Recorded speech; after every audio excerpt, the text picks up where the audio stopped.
Hi guys, and welcome to Boring History Story Relaxing.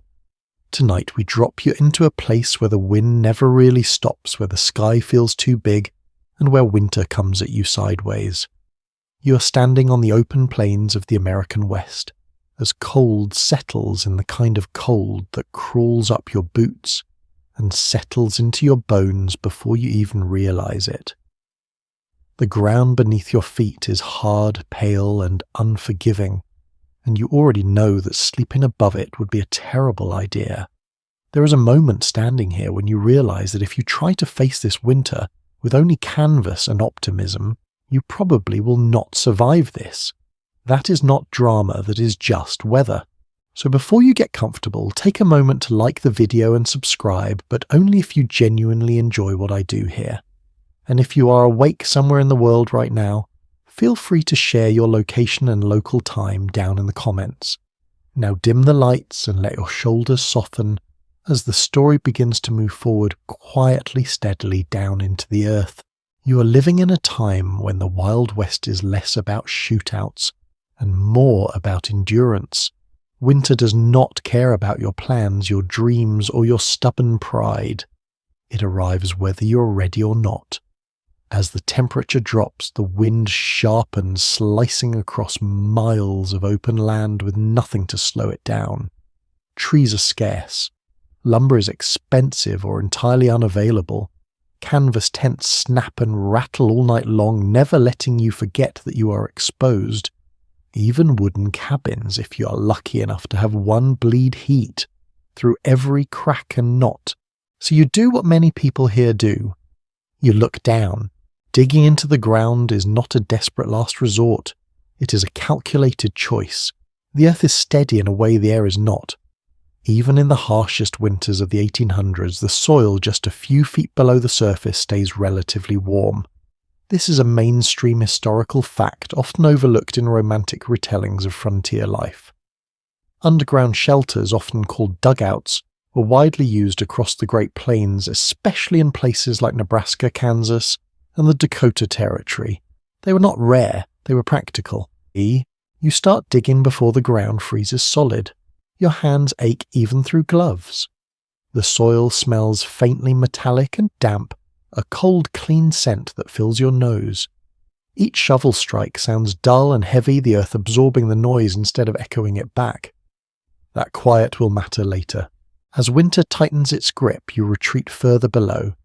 The entrance is low, forcing you to duck, and already your body is learning a new posture. Inside, the temperature feels strangely calm. Not warm exactly, but not hostile. The wind cannot reach you here. Snow piles up outside, but it becomes part of the insulation, not a threat. Historians still argue whether dugouts were seen as symbols of poverty or symbols of clever adaptation. The truth, as usual, sits somewhere in between. Some settlers were embarrassed by them. Others bragged about how well they slept, while neighbours above ground shivered through the night. Frontier newspapers occasionally mock these earth homes as holes fit only for animals, yet the same papers quietly reported deaths from exposure among those who refused to dig. You lie down for your first night underground listening. The sounds are different here.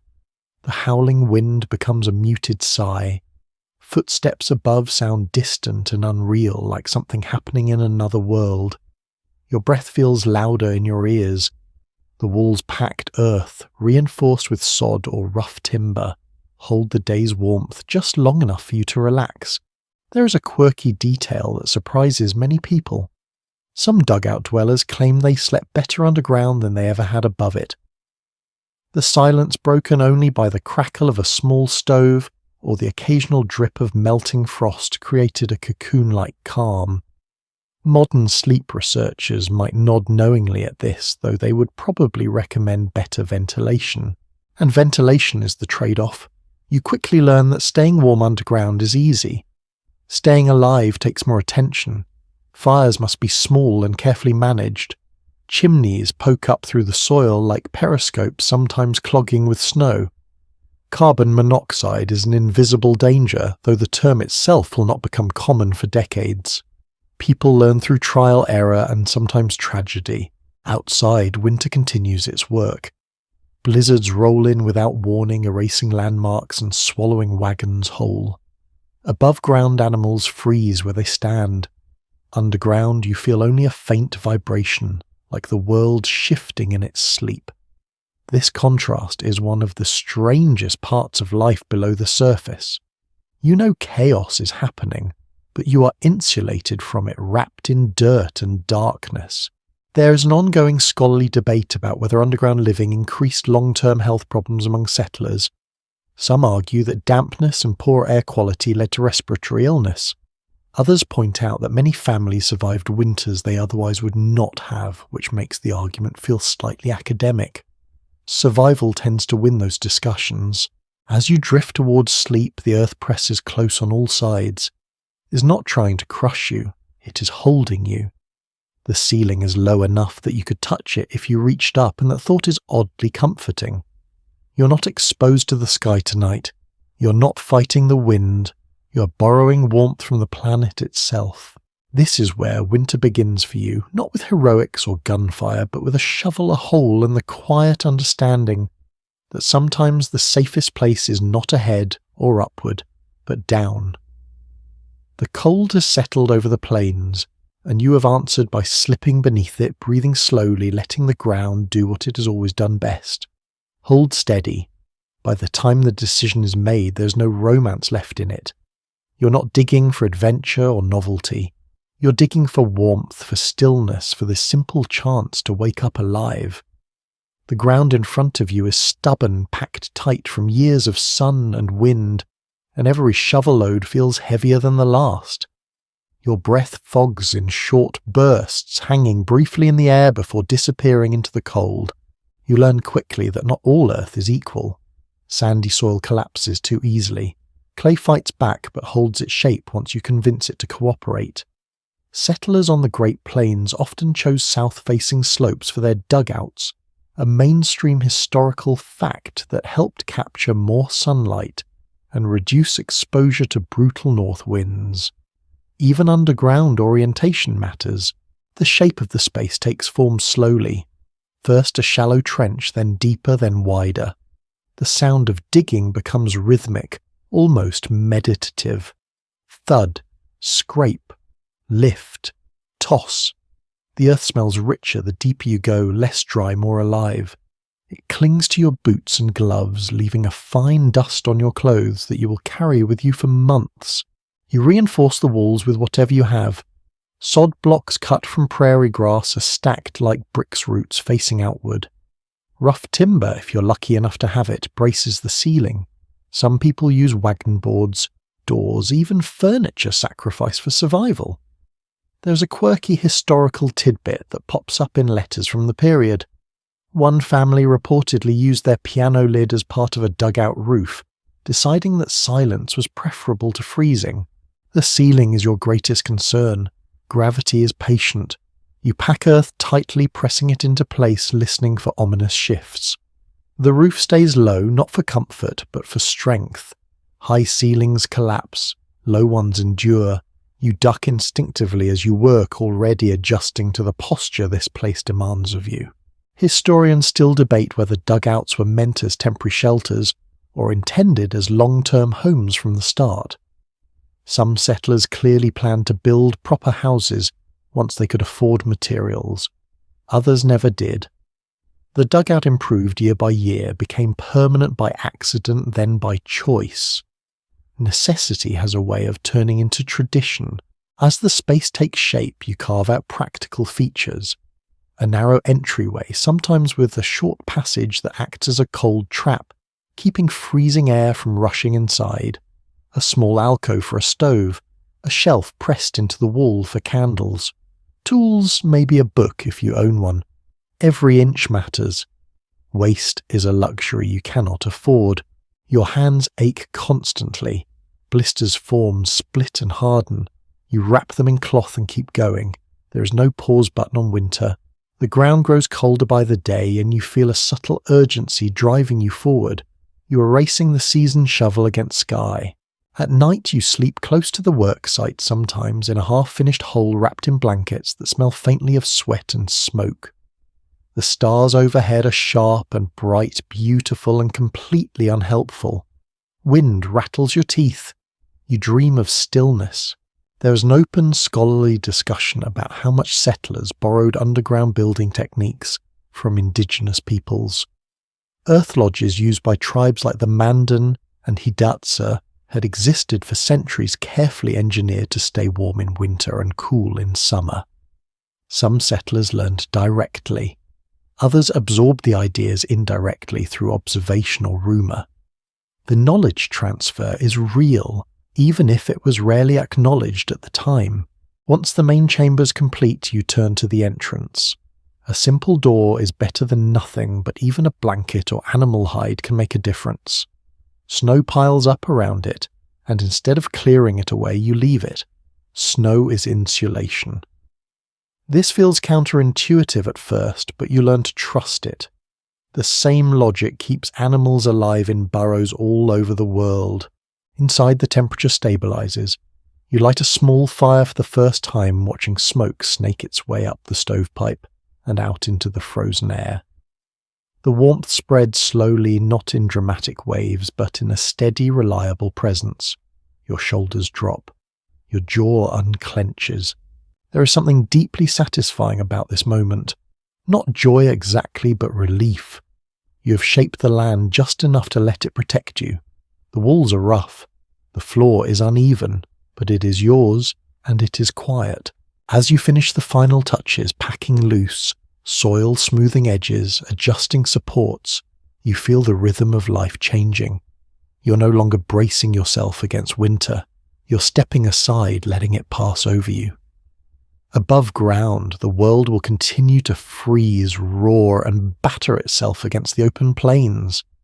Down here, you've created a pocket of calm with nothing more than muscle patience and an understanding that sometimes the smartest way forward is straight down. You step back into the finished space, ducking without thinking now, and for the first time it feels less like a hole and more like shelter. The earth does not feel like an enemy anymore. It feels like a partner. When the first real night arrives, you hesitate at the entrance. The sky is already dark, the kind of early winter darkness that feels abrupt and final. Above you, the wind is restless, dragging loose snow across the ground in thin, whispering sheets. You crouch, step down, and let the door or heavy blanket fall back into place behind you. The outside world softens immediately, as if someone turned down the volume. Inside, the air is cool but calm. Not warm yet, not truly, but gentle. You can feel the difference on your skin, especially on your face, where the sting of the wind has faded. The small space smells of fresh earth and faint smoke from the test fire you lit earlier. It is a clean grounding scent, heavy and reassuring. You sit for a moment, letting your eyes adjust. Darkness here is different. It is not endless or threatening. It has edges. The flicker of a candle or lantern pushes shadows into the corners, and the low ceiling feels closer than you remember. You reach up and brush the packed dirt with your fingers. It is cool, solid, unyielding. Sleeping underground feels strange at first. Your body expects the openness of sky even if it dreads it. You lay out your bedding, slowly straw tick, or folded blankets spread directly on the earth floor. There is no bed frame, no mattress in the modern sense. The ground is firm beneath you but not cruel. It holds your weight without complaint. A mainstream historical fact quietly asserts itself here. Many frontier families slept fully clothed through the winter, underground or not. Layers were warmth, and warmth was survival. You keep your boots, close your coat within reach. Nighttime emergencies do not announce themselves politely. You lie down and listen. The silence is thick, almost physical. Above ground, winter nights are loud with wind snapping canvas, creaking wood. Down here, sound arrives softened, filtered through layers of soil. You hear the faint hum of wind as a distant pressure rather than a howl. Occasionally something moves overhead, perhaps an animal or drifting debris, but it sounds far away as if happening in a different lifetime. There is a quirky detail that settlers sometimes mentioned in diaries. Underground people lost track of time more easily. Without moonlight streaming through windows or stars shifting overhead night and day blurred together, some families hung lanterns on schedules, creating artificial rhythms to keep from drifting into a constant twilight. As you settle in, the small stove crackles gently. You keep the fire modest, cautious. Heat builds slowly, soaking into the walls rather than rushing at you. The earth absorbs it, stores it, and releases it back like a slow breath. This is not instant comfort. It is patient comfort. Historians continue to debate whether humans are naturally unsettled by underground spaces, or if that discomfort is learned. Some argue that generations of above-ground living have trained us to fear enclosed earth. Others point to ancient caves, earth lodges, and burials as evidence that being underground once felt entirely normal. Lying here, listening to your own breathing, it is hard to feel afraid. The ceiling is low, yes, but it is not pressing down. It is simply there. Your body begins to relax in unexpected ways. Muscles unclench. The constant tension of bracing against cold air disappears. Even your breathing slows, matching the steady temperature around you. There is no draft sneaking in through cracks. No flapping canvas to startle you awake. Still sleep does not come instantly. Your mind wanders alert to unfamiliar sensations. You notice how sounds from inside the dugout behave differently. A cough feels louder. A shift of blankets echoes slightly, then fades. The earth dampens everything, smoothing sharp edges. Outside, the wind intensifies. You sense it more than hear it, a pressure against the walls like waves against the hull of a ship. Snow piles up, adding another layer of insulation. Somewhere above, a storm is working itself into a frenzy. Down here, it feels distant, almost theoretical. There is an open, scholarly discussion about whether underground shelters improve survival rates during extreme winters. Records are incomplete, personal accounts scattered, but anecdotal evidence is strong. People who slept underground reported fewer frost injuries, fewer nights of shivering exhaustion. Comfort was relative, but safety was real. You pull your blanket tighter and close your eyes. The darkness is complete, now broken only by the soft glow of embers. You feel enclosed, not trapped. Protected, not hidden. The earth holds its temperature steady, indifferent to the chaos above. As sleep finally takes you, it does so gently. There is no sudden drop, no jolt awake from a snapping gust. Just a slow fading breath by breath into rest. This is your first full night below ground, and while it is not luxurious, it is deeply quietly effective. Above you, winter rages. Beneath it, you sleep. By now you realize you're not alone in choosing the earth over the open air. As you move through this winter landscape, you begin to notice signs of others living the same buried life. A stovepipe poking through snow here. A low doorway cut into a hillside there. Smoke rising from places that look at first glance abandoned. The Wild West winter drives very different people to the same solution. You meet families first. Homesteaders with children bundled in oversized coats, faces pink from cold and smoke. Inside their dugouts, the space is tight but busy.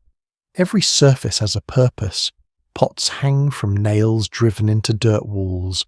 Clothes dry near the stove. Children sleep side by side on shared bedding, their breathing a soft chorus in the dim light.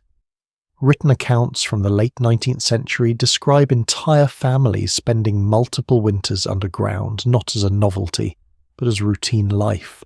Then there are the miners. You recognize their shelters by the smell before you see them. Coal smoke, sweat, damp wool. Mining camps often expanded existing tunnels into sleeping quarters during winter months. This was especially common in the Rockies and parts of Nevada where surface temperatures could drop suddenly and violently. Miners were used to darkness and confinement. Sleeping underground felt practical, almost efficient, even if it came with its own dangers. You also encounter people who live alone, widowers, drifters. Men who move with the seasons and settle only when forced by cold. Their dugouts are simpler, sometimes barely more than reinforced holes with a fire pit and a bedroll. There is a quiet intensity to these spaces. Fewer belongings, fewer compromises. Journals from solitary settlers often mention how underground shelters amplified loneliness, while also offering a strange sense of peace. One lesser-known detail from frontier life is how often women took charge of underground households.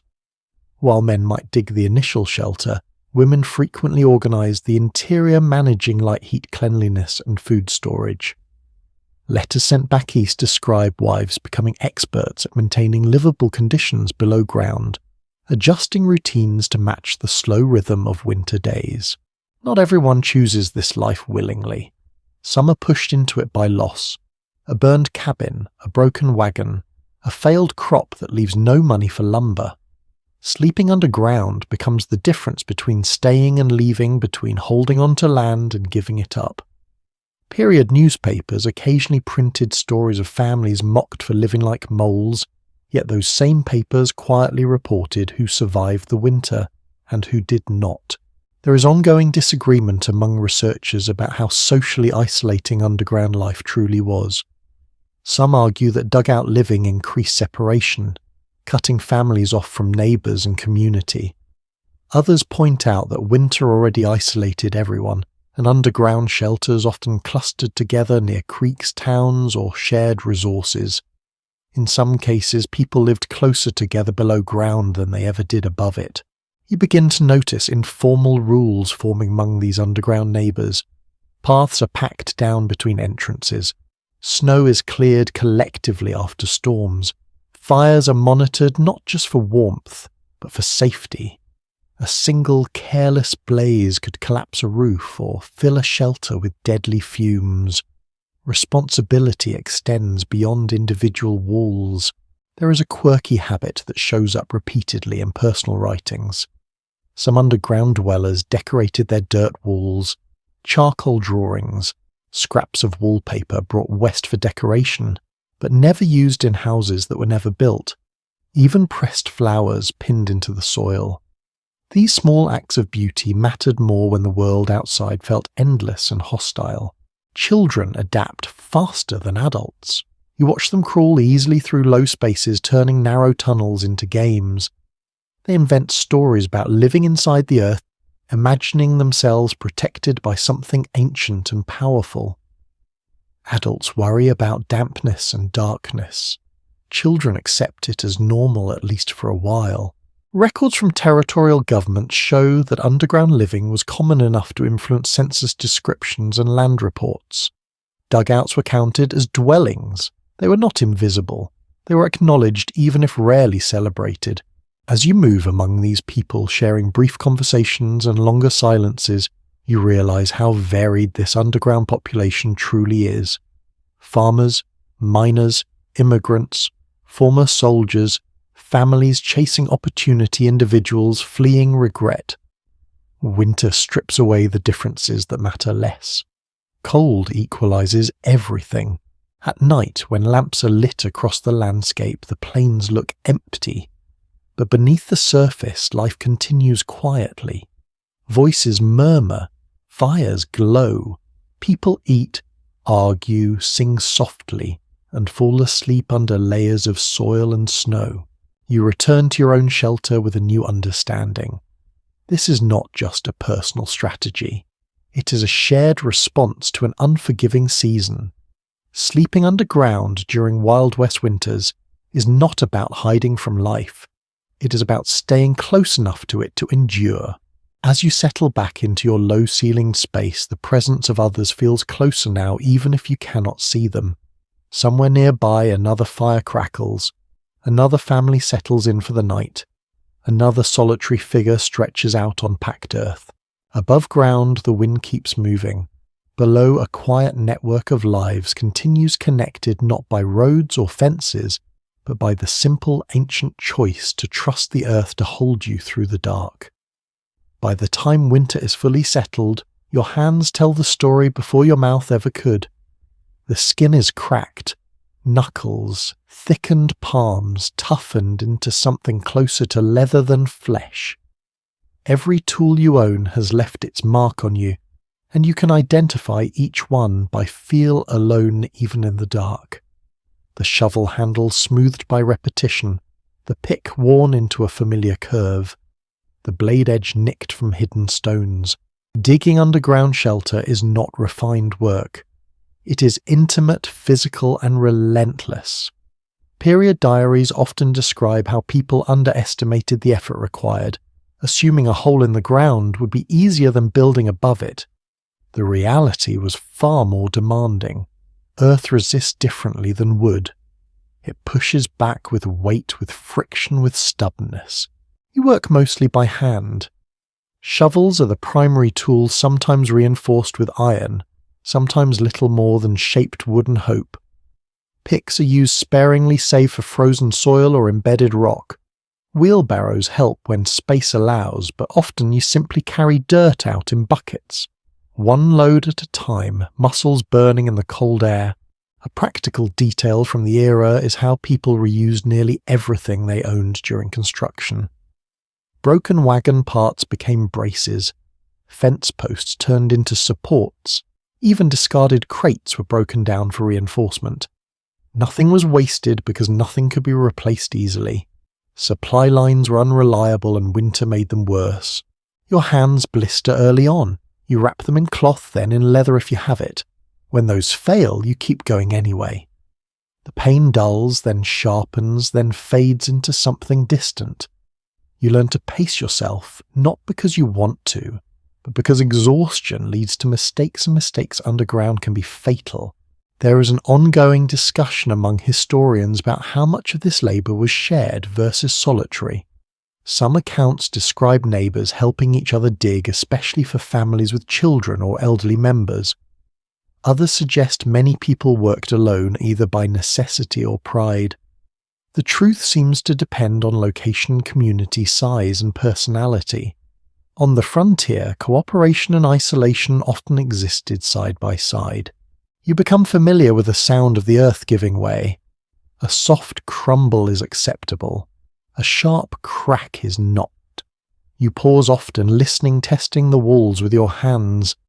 When something feels unstable, you reinforce it immediately. Waiting is not an option. Gravity does not negotiate. There is a small but telling detail that shows up in several personal letters. People named their tools, not in a whimsical way, but out of respect. When a shovel keeps you alive, it earns a place in your thoughts. Some settlers even carried favoured tools from place to place, abandoning furniture and clothing, but never the implements that shaped their shelter. You also learn the limits of your body. Cold stiffens joints. Fingers lose sensation. Sweat becomes dangerous once you stop moving. You balance effort carefully, stripping layers when digging, bundling up, the moment you pause. This constant adjustment becomes second nature, a quiet dance between heat and cold. Researchers still disagree on how much physical strain contributed to long-term injuries among early settlers. Some argue that the intense labour caused chronic pain and disability later in life. Others point out that many of these individuals already performed heavy manual work and that underground construction was simply one more extension of that reality. Either way, the toll was real and immediate. As the shelter takes shape, your relationship with the tools changes. At first, they feel like extensions of your frustration. Later, they become almost reassuring. The steady rhythm of work calms your thoughts. Each scoop of earth removed is one step closer to safety. Progress is visible, tangible, and deeply satisfying. Inside the dugout, you smooth walls with your hands pressing loose soil into place. This is slower work, quieter. You notice textures now. Pebbles embedded in clay. Roots running like veins through the earth. Sometimes you leave them exposed, sometimes you cut them away. It depends on whether they feel like structure or threat.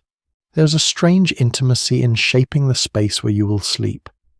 Every curve, every support beam, every low spot in the floor is the result of your effort. Nothing here is accidental. You know exactly where the ceiling dips, where the walls bulge slightly, where the ground is coolest beneath your bedding. People of the time often wrote about the pride they felt in finishing their dugouts, even if they never admitted it publicly. Above-ground houses could be admired from a distance. Underground shelters were known only to those who entered them. That privacy made the accomplishment feel personal, almost secret. By the end of the work, your body's exhausted in a deep, honest way. Muscles ache, but it is a satisfying ache, one that promises rest rather than worry. You clean your tools carefully, knocking dirt from blades, oiling handles if you can. They are not just equipment, they are lifelines. As you set them aside and step back into the finished space, you realise something subtle has shifted. The dugout is no longer just a response to winter. It is a record of effort written in soil and sweat. Every blister, every ache, every careful reinforcement is built into the walls around you. You lie down that night with hands still tingling, feeling the weight of the earth above and the solid ground below. The tools rest nearby within reach just in case. Outside, winter presses on. Inside, your shelter holds. This is what it took. Not bravery or luck, but hours of labour-worn hands and the steady refusal to stop digging until the earth itself agreed to help you survive. As winter deepens, you begin to understand something that no amount of reading could have taught you. The earth is not just shelter, it is insulation. Once you have spent enough nights below ground, the difference becomes impossible to ignore. Above ground, cold arrives suddenly and violently. Below it seeps slowly, muted and manageable. Settlers at the time may not have used modern terms like thermal mass, but they understood the principle well. Soil absorbs heat during the day and releases it, gradually smoothing out temperature swings. Territorial reports from the Great Plains frequently noted that dugouts stayed noticeably warmer than wooden structures during severe cold snaps. This was not folklore, it was lived experience. You feel it most clearly in the mornings. When you wake, the air around you is cool but not biting. Your breath does not plume dramatically. The blankets hold warmth longer. Even the floor beneath you feels less hostile than frozen boards ever could. The earth holds yesterday's heat like a memory. The walls play their part quietly. Thick, dense and heavy, they block wind entirely. No drafts sneak in. No gaps whistle through the night. Snow piling against the entrance only improves things, sealing cracks and adding another layer of protection. What looks dangerous from the outside becomes beneficial from within. There is a small but telling observation repeated in many settler letters. People often commented that once underground they dreaded going back outside even briefly. Fetching water or firewood felt harsher by comparison, as if the cold had sharpened itself while you were resting. The dugout reset your expectations. Of course, insulation cuts both ways. Heat lingers longer, which is comforting in winter but requires caution. You learn to manage your fire carefully. Too much heat and the air becomes stale. Too little and the chill creeps back in. You adjust dampers, shift, fuel, learn the personality of your stove or hearth through trial and error. There is ongoing discussion among scholars about whether underground living reduced fuel consumption overall. Some suggest that dugouts required significantly less wood or coal to maintain livable temperatures. Others argue that poor ventilation forced people to burn fuel inefficiently. The evidence is mixed, but many personal accounts praise the fuel savings, especially in treeless regions. You notice how the earth changes sound as well as temperature. Windstorms that would rattle a cabin become distant pressure waves. Even heavy snowfall sounds like a soft brushing rather than a pounding. The insulation is not just physical, it is psychological. Noise fades, tension follows. A curious detail emerges in reports from travelling visitors. Some claim that stepping into a dugout felt like entering a different climate entirely, even during the same storm. The contrast was so striking that a few compared it to crossing an invisible boundary. Outside chaos, inside calm. You begin to appreciate how carefully chosen depth matters. Too shallow and cold seeps in faster. Too deep and dampness becomes a problem. Most dugouts strike a balance usually built just far enough into the hillside or ground to take advantage of stable temperatures without inviting groundwater. Experience, not theory, guided these decisions. Researchers continue to debate how much insulation underground shelters provided compared to sod houses built above ground. Sod homes use thick grass blocks to mimic Earth's insulating properties. Some argue they were nearly as effective. Others point out that being fully surrounded by soil offered superior protection. The arguments persist, but for those sleeping below, the proof is in the comfort of the night. You sit near the wall, resting your back against packed dirt, feeling the slow exchange of warmth. It is not immediate. It is patient. Like the Earth itself, it operates on longer timelines. You stop thinking in terms of hours and start thinking in terms of nights. Even your body responds differently. Muscles recover faster when they are not clenched against cold. Sleep becomes deeper, less interrupted. You wake fewer times, shivering fewer times, startled by wind or snapping wood. The shelter does not eliminate hardship, but it smooths its sharpest edges. There is something humbling in realizing how effective such a simple solution can be. No glass, no insulation panels, no elaborate construction. Just soil depth, and an understanding passed quietly from one generation to the next, often without credit or recognition. As you prepare for sleep again, you bank the fire low and pull your blankets close. The air settles. The walls release their stored warmth slowly, evenly. Outside, the temperature may plunge far below comfort. Down here, it hardly registers. You close your eyes, listening to the soft hush of insulated silence, and let the earth do what it has always done best. Hold steady. Absorb. Protect. You wake up one morning and realize something has shifted. It is not dramatic. Nothing announces itself. But the darkness no longer feels temporary.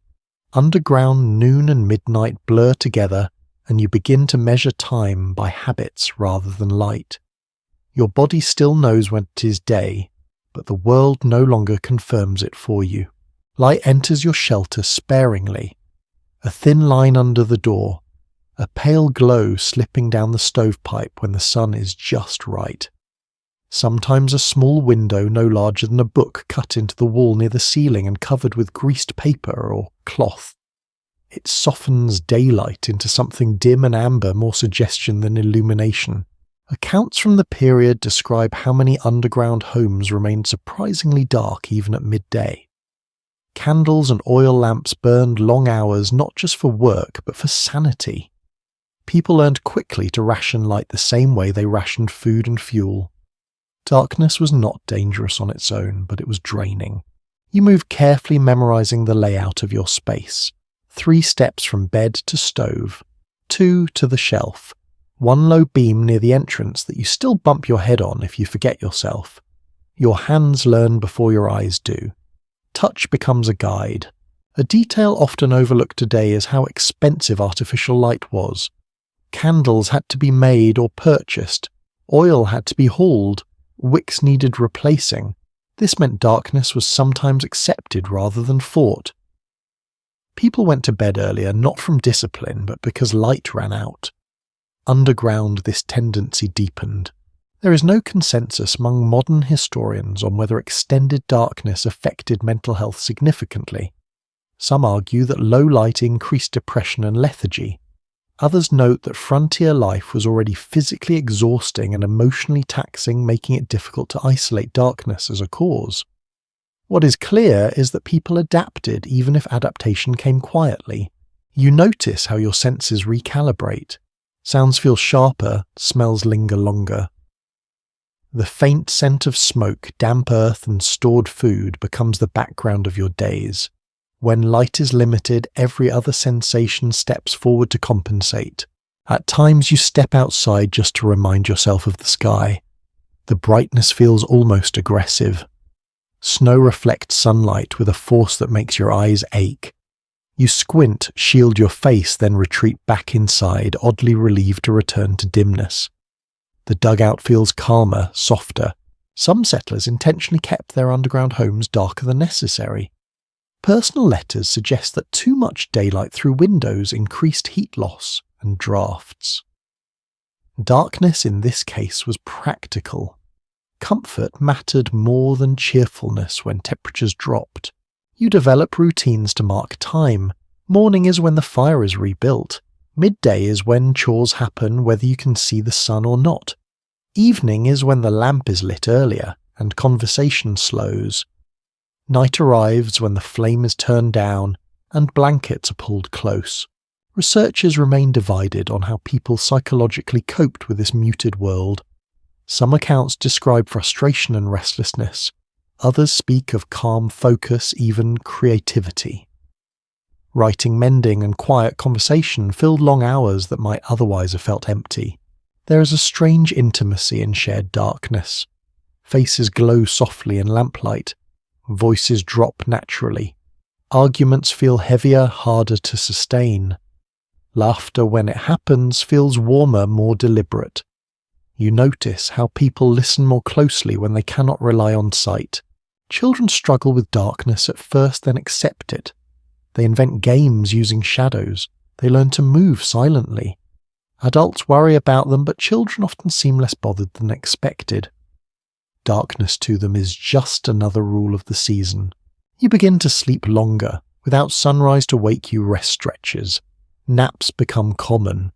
The line between night sleep and day rest softens. Some settlers worried about this, fearing laziness or weakness. Others embraced it as winter's natural rhythm. Evidence from diaries suggests that underground living altered people's sense of time itself. Days felt shorter, weeks blurred.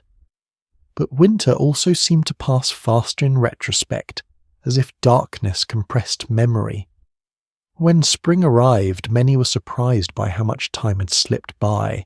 As you lie back on your bedding, lamp turned low, the ceiling barely visible, you feel suspended in a pocket outside the usual rules. The world above keeps moving, measuring days by sun and shadow. Down here, time is quieter, softer, shaped by breath and routine. Darkness at noon no longer feels strange, it feels expected. You close your eyes not because it is night, but because rest is available. And in a winter like this, rest is something you learn to take whenever it comes. Keeping warm underground turns out to be less about fighting the cold and more about negotiating with it. You do not blast heat into the space, you coax it. Fires here are small, deliberate, and watched closely. One careless moment can undo everything you have worked for. Your stove or hearth sits low, usually near a wall, its position chosen carefully to avoid weakening the roof supports. Period manuals and settler guides warned repeatedly about placing heat sources too close to wooden braces advice. Learn the hard way through collapses and fires. Many dugouts were lost not to winter but to flame. You build your fire slowly. Kindling first, then small fuel, never rushing. The crackle is comforting, but also commanding. It demands attention. You listen for changes in sound, watch the smoke, feel the air shift. Underground fire speaks more clearly, and ignoring it feels dangerous. Ventilation becomes your constant concern. A stovepipe leads upward through packed earth, sometimes reinforced with clay or metal scraps. Snow can clog it without warning. Ice forms overnight. You check it obsessively, sometimes waking in the night just to make sure smoke is still moving out and not back toward you. Letters from the frontier mention people keeping long sticks near their beds specifically to poke stovepipes from inside when snow drifted too high. It is a small detail, but one that shows how intimately fire and survival were linked. You do not simply sleep near heat, you live with it. The warmth spreads differently than it would in a cabin. Instead of hot air rising quickly and escaping through cracks, heat settles into the walls. The earth absorbs it slowly, then releases it back over hours. This makes the space feel steady rather than stifling as long as the fire stays modest. There is disagreement among researchers about how often carbon monoxide poisoning occurred in underground shelters. Official records are scarce, and many incidents likely went undocumented. What is clear is that people were aware of the risk. even if they did not understand it scientifically. They learned through symptoms, headaches, dizziness, nausea. If the air felt wrong, the fire was reduced or extinguished immediately. You learn to read the air. It is subtle but unmistakable once you know it. A heaviness, a warmth that feels wrong rather than comforting. When it happens, you open the door briefly even if cold air rushes in. Heat can be rebuilt. Breath cannot. Fuel is precious. Wood is hauled from miles away in some regions. Coal is rationed carefully. Dried dung is sometimes used, a fact that surprises modern readers, but was common in treeless areas. It burns slowly and steadily, though the smell lingers. Survival makes room for compromises. An unexpected habit appears in several first-hand accounts. People often cooked and heated separately when possible. Cooking fires were larger, hotter, and more dangerous. Heating fires were kept small and consistent. Some families even cooked outside in brutal cold just to keep smoke and excess heat from filling their shelters. You notice how fire shapes daily rhythm. Mornings begin with coaxing embers back to life. Evenings end with careful banking covering coals to last through the night. Sleep is lighter when the fire is active. You wake more easily attuned to changes in sound or smell. There is no full agreement among historians about whether underground shelters were safer or more dangerous than cabins when it came to fire. Cabins burned quickly but allowed easier escape. Dugouts burned slower but trapped smoke. Safety depended less on structure and more on vigilance. You keep water close at all times. Buckets, jars, anything that can hold it. Fire is friend and threat in equal measure. This duality keeps you respectful. There is no room for carelessness when your ceiling is dirt and your exit is narrow. The heat also affects moisture. Warm air meets cool walls, creating dampness if not managed. You shift bedding dry clothes near the fire-wipe condensation from walls. Mold is a quiet enemy creeping in where warmth and moisture meet. Some settlers installed crude vents separate from stovepipes, simple holes plugged loosely with cloth. This allowed fresh air without massive heat loss. These adaptations were rarely standardized. Each shelter evolved based on experience, mistake, and observation. As the fire settles into its steady state, the space grows comfortable in a way that feels earned. Not indulgent, but sufficient. Your hands thaw, your feet relax. The chill that once followed you everywhere loosens its grip. You sit back watching the faint glow reflect off packed earth shadows barely moving. Outside temperatures plunge. Wind scours the plains. Inside the fire hums quietly, contained cooperative. You're not warm because you conquered winter. You're warm because you learn to work with it one small flame at a time. Over time, the underground shelter develops a personality, and much of it announces itself through smell. You notice it first when you step back inside after being outdoors. The scent is layered, complex, and unmistakable. Damp earth forms the base note, cool and mineral. Smoke drifts through everything, sometimes faint, sometimes sharp, depending on the fire. Food adds its own presence, beans, dried meat, bread, when you're lucky enough to have it. Frontier journals often mention smell more than sight when describing underground living. Without strong light, people relied on scent to read their environment. A change in smell meant something had shifted. Fire burning too hot, food spoiling, moisture creeping in where it should not. You learn to recognize the healthy smell of your shelter. It is earthy but not sour, smoky but not choking. When it tips out of balance, you react quickly. Ventilation is adjusted. Bedding is aired. Fires are reduced. Underground life sharpens your awareness in ways that are hard to explain until you live it. One unexpected detail appears in personal letters from the period. People sometimes associated certain smells with comfort. The familiar scent of smoke clinging to clothes, the faint mustiness of straw bedding. These became signals of safety. When those smells disappeared, replaced by sharp, cold air or unfamiliar odours, anxiety followed. You also notice how bodies contribute to the atmosphere. There is no escaping it. Bathing is infrequent in winter, especially underground. Water must be hauled and heated, soap is rationed, clothing absorbs sweat and smoke until it becomes part of you. You smell like the shelter and the shelter smells like you. Modern researchers have not reached a shared conclusion on how hygiene standards affected health underground. Some argue that confined spaces increased illness. Others point out that cold limited bacterial growth and that isolation reduced exposure to outside disease. What remains clear is that people did what they could with what they had. Food storage adds another layer. Root vegetables, if you have them, give off a sweet damp smell. Dried meat carries salt and smoke. Flour has a faint dusty presence. Everything is close together so nothing hides. Spoilage announces itself early, which can be a blessing.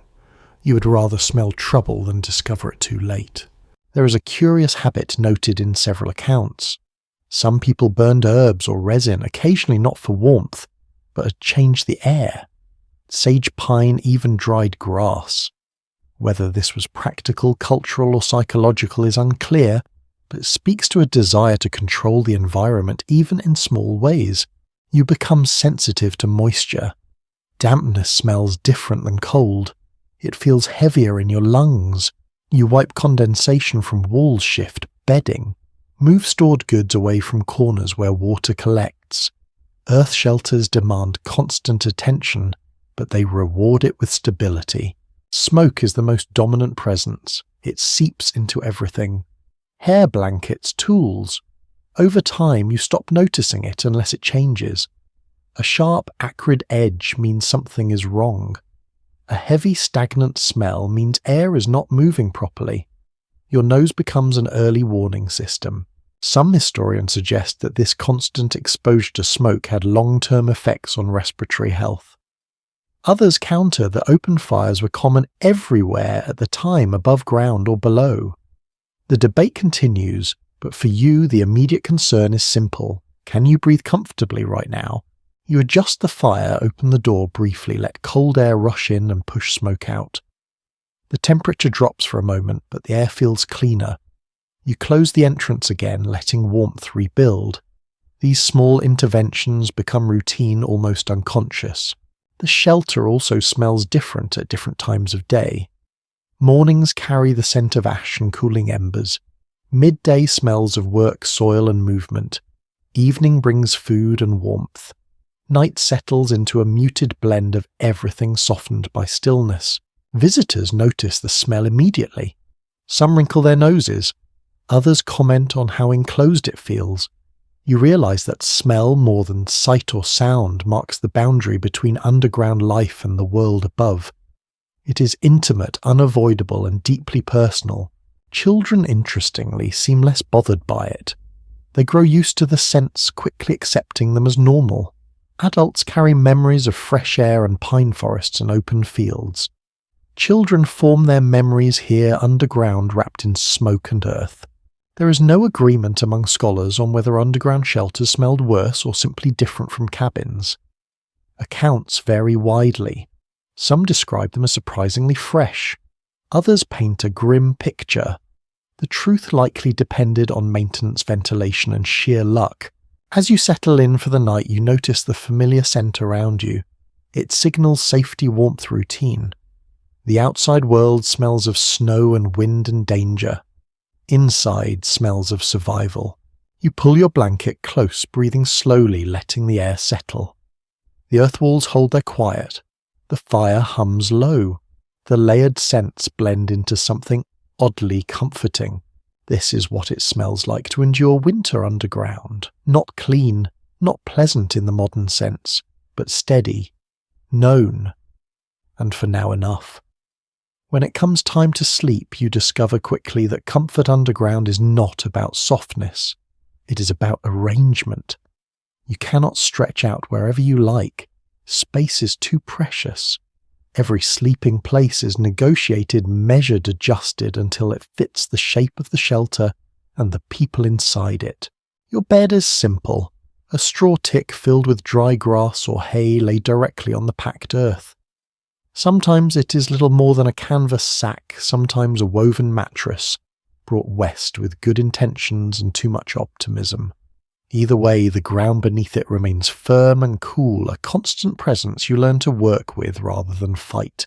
Many frontier households shared sleeping spaces regardless of age or gender. During winter, not out of necessity alone, but for warmth. Bodies conserve heat better together.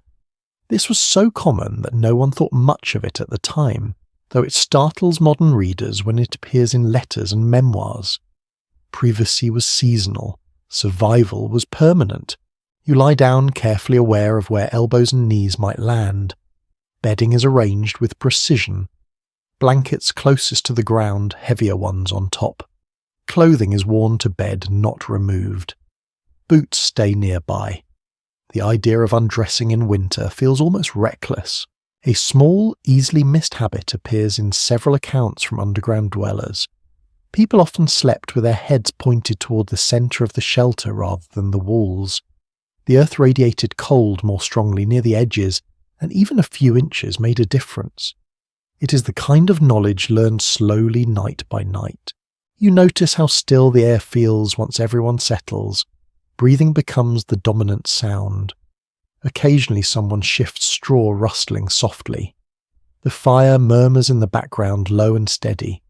Outside noises barely reach you now. The world seems to shrink to this low ceiling and these familiar shapes. There is no single story about whether people slept well underground. Some remembered deep, uninterrupted rest. Others complained of stiffness, aches, and strange dreams. Memory softened some experiences and sharpened others. What remains consistent is how deeply physical sleep became. Rest was not optional. It was required. Children often slept closest to the warmest spots tucked near adults or nearer the firewall. Older family members chose places that required less climbing or bending.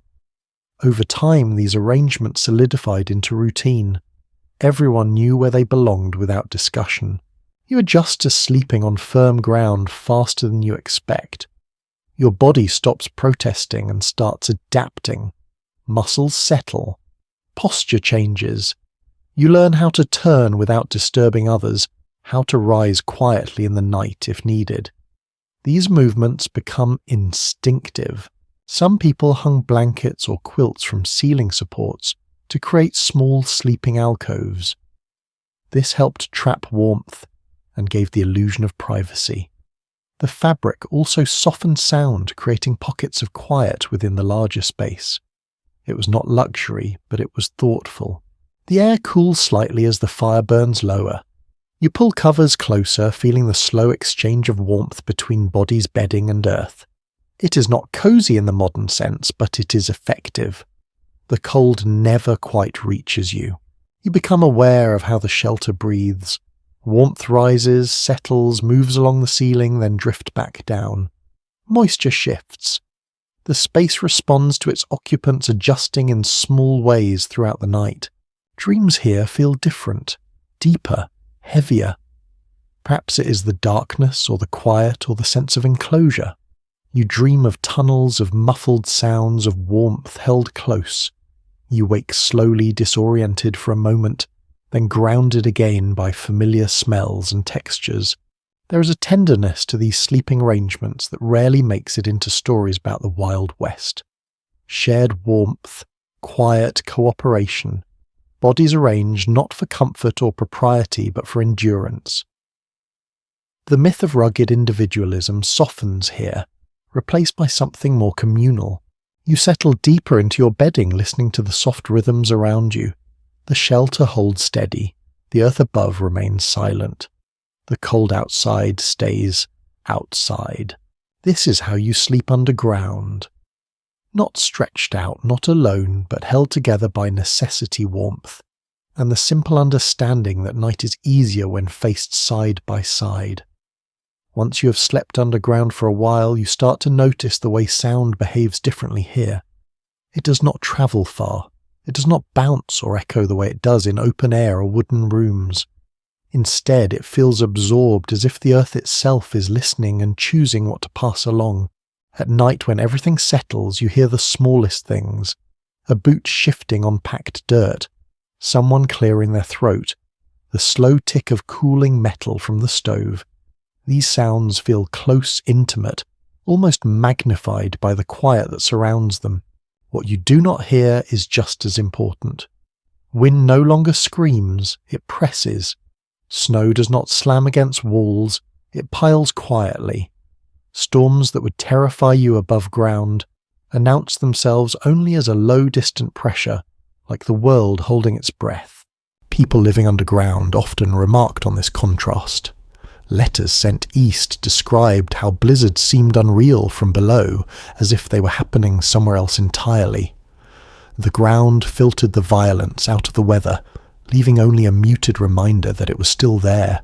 Overhead sounds become a strange source of fascination.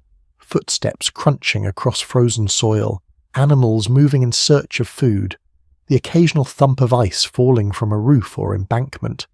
These noises travel downward, softened and distorted, making them feel dreamlike. There is an odd habit mentioned in a few personal accounts. Some people tried to guess what was happening above by listening closely. They learned to tell the difference between drifting snow and walking boots, between a passing animal and a human visitor. Sound became a kind of weather report.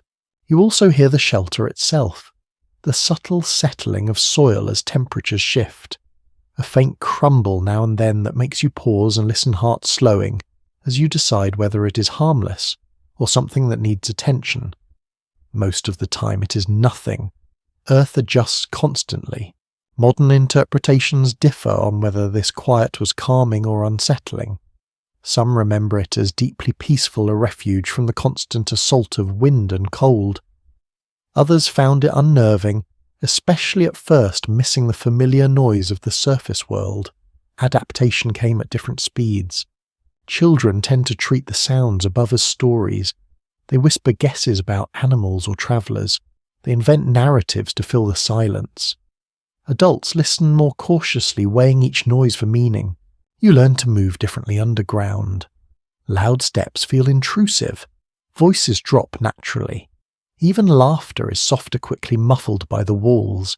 The space encourages quiet without demanding it. One detail that rarely appears in official records but shows up in diaries is how people sometimes left small objects hanging near entrances or stovepipes. Tin scraps, bits of metal. These would rattle faintly if someone approached or if wind shifted outside, a simple alarm system born of listening. At night the quiet deepens. Breathing synchronizes. The fire murmurs. Outside sounds fade almost completely. The earth feels thick and protective, pressing sound down into nothing. You wake occasionally not from noise but from its absence. Silence so complete it feels heavy. Then you realize nothing is wrong. This is just how underground nights are. As you lie there listening to the subtle signs of life around you, you begin to understand how sound shapes your sense of safety. Loud weather once meant danger. Now it barely reaches you. Quiet once meant exposure. Now it means shelter. The world above continues to move to howl to collide with itself. Below you hear only what matters. The ground decides the rest. You close your eye again, letting the silence wrap around you. It is not empty. It is full of earth, of stillness, of winter held at a distance, and in that quiet sleep comes easily. You are never truly alone underground, even when you think you are. Warmth draws life toward it quietly and persistently. As winter tightens its grip, the shelter becomes an island of comfort in a frozen landscape, and other creatures notice. It often begins subtly, a faint rustle in the corner, a sound too light to be earth-settling. You pause listening. At first you tell yourself it is nothing. Then it happens again. A mouse most likely drawn by stored food and heat. This is not unusual. Frontier accounts frequently mention rodents as constant companions during winter, especially in underground homes. You learn to adapt. Food is stored higher, hung from beams or sealed as best as possible. Traps are set not always successfully. Cats, if you have one, become invaluable. Even their presence alone can deter unwanted guests. Many settlers kept animals not for affection but for function. Larger wildlife appears less often, but the possibility lingers. Snakes seek warmth in colder regions. Insects burrow deeper into soil when frost sets in. Occasionally something unfamiliar scratches at the entrance, testing the boundary between cold and comfort. You wait, listening, heart steady, knowing that most animals want warmth, not confrontation. A small but memorable detail appears in several personal recollections. Some people named the animals they could not get rid of. A mouse that returned night after night. A persistent insect that seemed impossible to chase away. Naming them made the situation feel manageable, even humorous. You share space carefully. The shelter is not large enough for panic. Most wildlife slips away once disturbed. You move slowly, deliberately, making your presence known without aggression. This balance becomes part of daily life. There is disagreement among modern researchers about how dangerous wildlife encounters underground truly were. Dramatic stories circulate in later retellings, but first-hand accounts suggest most encounters were more nuisance than threat. Fear grew larger in memory than in reality. You also become aware of how animals move above you. Footsteps sound lighter. Scratching travels strangely through soil. You learn which noises to ignore and which to investigate. Experience replaces imagination. Insects are harder to manage. Fleas, lice, and other pests thrive where warmth and bodies gather. Cleanliness helps, but only to a point. Bedding is aired when possible. Clothes are shaken out. Smoke sometimes drives insects away, an unintended benefit of constant fires. Children react differently to these visitors. Some are frightened, others are fascinated. They track movements, set traps, turn encounters into stories. Adults tend to be more practical, less sentimental. You begin to see how the underground shelter functions as part of a larger ecosystem. You're not outside nature, you're embedded in it.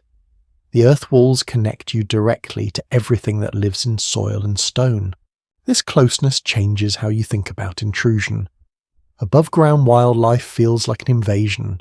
Below it feels more like negotiation. Boundaries are thinner here, more flexible. As night settles, you check your stores, secure what you can, then lie down. A mouse scurries somewhere out of sight. You sigh softly and pull your blanket closer. It is annoying, yes, but also reassuring in a strange way. Life still moves around you. You drift towards sleep, knowing that warmth attracts company, and company is a sign that your shelter works. The earth holds you, and sometimes it brings others along with it. Living underground changes daily routines most noticeably when children are involved. You see it in how mornings begin slower and quieter with small movements and whispered reminders. There is no bright sunrise to signal the day. Instead, children wake when adults do, guided by voices and the rekindling of the fire. Mothers adapt quickly to this environment. They learn how to keep air moving without losing heat, how to dry clothes without filling the space with smoke, how to cook meals that do not overwhelm the shelter with smell or soot. These skills are not written down.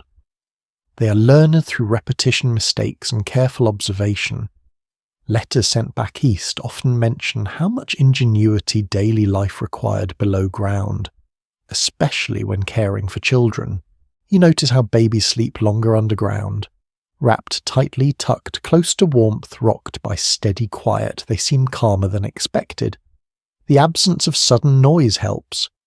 Crying still happens, of course, but it echoes less, feels softer. Parents learn to soothe, quickly mindful of shared space and thin patience. Children play differently here. There is little room to run, so imagination takes over. They trace shapes in dirt walls, count shadows, invent games that require stillness rather than speed. You hear whispered stories, quiet laughter, the soft scrape of fingers against earth. Above-ground games wait for warmer seasons. A small surprising habit shows up in many family accounts. Mothers often taught children to recognize smells before words like danger or safety fully made sense. Too much smoke meant step back. Dampness meant move bedding. A sour smell meant food was no longer safe. Sensory education happened naturally out of necessity. Bathing is rare but not forgotten. When water can be spared, it is heated, carefully used sparingly. Children are washed one at a time, sometimes days apart. Faces and hands get the most attention. Cleanliness is defined differently here, measured by comfort and health rather than appearance. There is no single agreement among later writers about how children experienced underground life emotionally. Some remembered it as cozy and secure, others recalled fear, darkness, and confinement. Memory reshapes experience, especially when filtered through adulthood. What remains consistent is how much responsibility children carried early learning routines and risks long before they should have had to. You watch older children help with chores, fetching fuel, holding lamps, watching younger siblings while adults work. Underground living compresses family roles, pulling everyone closer for better or worse. Education continues as best it can. Reading aloud by lamplight, writing on slates, lessons woven into chores. Winter does not pause learning, but it reshapes it. Silence helps concentration. Limited light shortens lessons. Illness worries parents constantly. Fresh air is harder to come by. Coughs linger. Fevers feel more dangerous. Mothers monitor children closely, adjusting fires, opening doors briefly despite the cold, doing what they can with limited knowledge and resources. At night, families cluster together. Children are placed where warmth is most reliable. Adults stay alert longer, listening for changes in air or sound. Sleep is lighter for parents, heavier for children. You sense how underground life tightens family bonds. Privacy disappears. Everyone hears everything. Arguments cannot be escaped. Neither can comfort. When one person is sick or frightened, everyone feels it. As winter stretches on, children stop asking when they will go back above ground. This space becomes normal. The earth walls feel familiar. The low ceiling feels safe. Home is defined by presence, not structure. You lie back and listen to a child's breathing nearby, slow and even. In this place below the frost and wind, care becomes constant quiet work. Not heroic, just necessary. The ground holds all of you together, keeping the cold out while life continues small and steady beneath the frozen world above. There are nights when the quiet feels heavier than the cold ever did. You lie awake, eyes open in the dark, aware of the ceiling just inches above your thoughts. The shelter that once felt protective now feels close, intimate, in a way that leaves no room to escape yourself. Underground living does that. It removes distractions and leaves you alone with your mind. At first you welcome the stillness.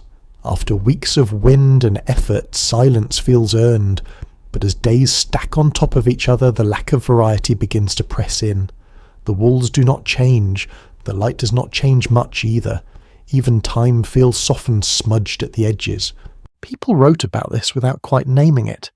Journals mention restlessness, strange dreams, irritability that seem to come from nowhere. Arguments flared over small things, a misplaced tool, a fire tended too long, a door left open a second too late. The space magnified emotion the same way it muted sound. You notice it in yourself. Thoughts circle more often. Worries feel larger when there is nowhere to walk them off.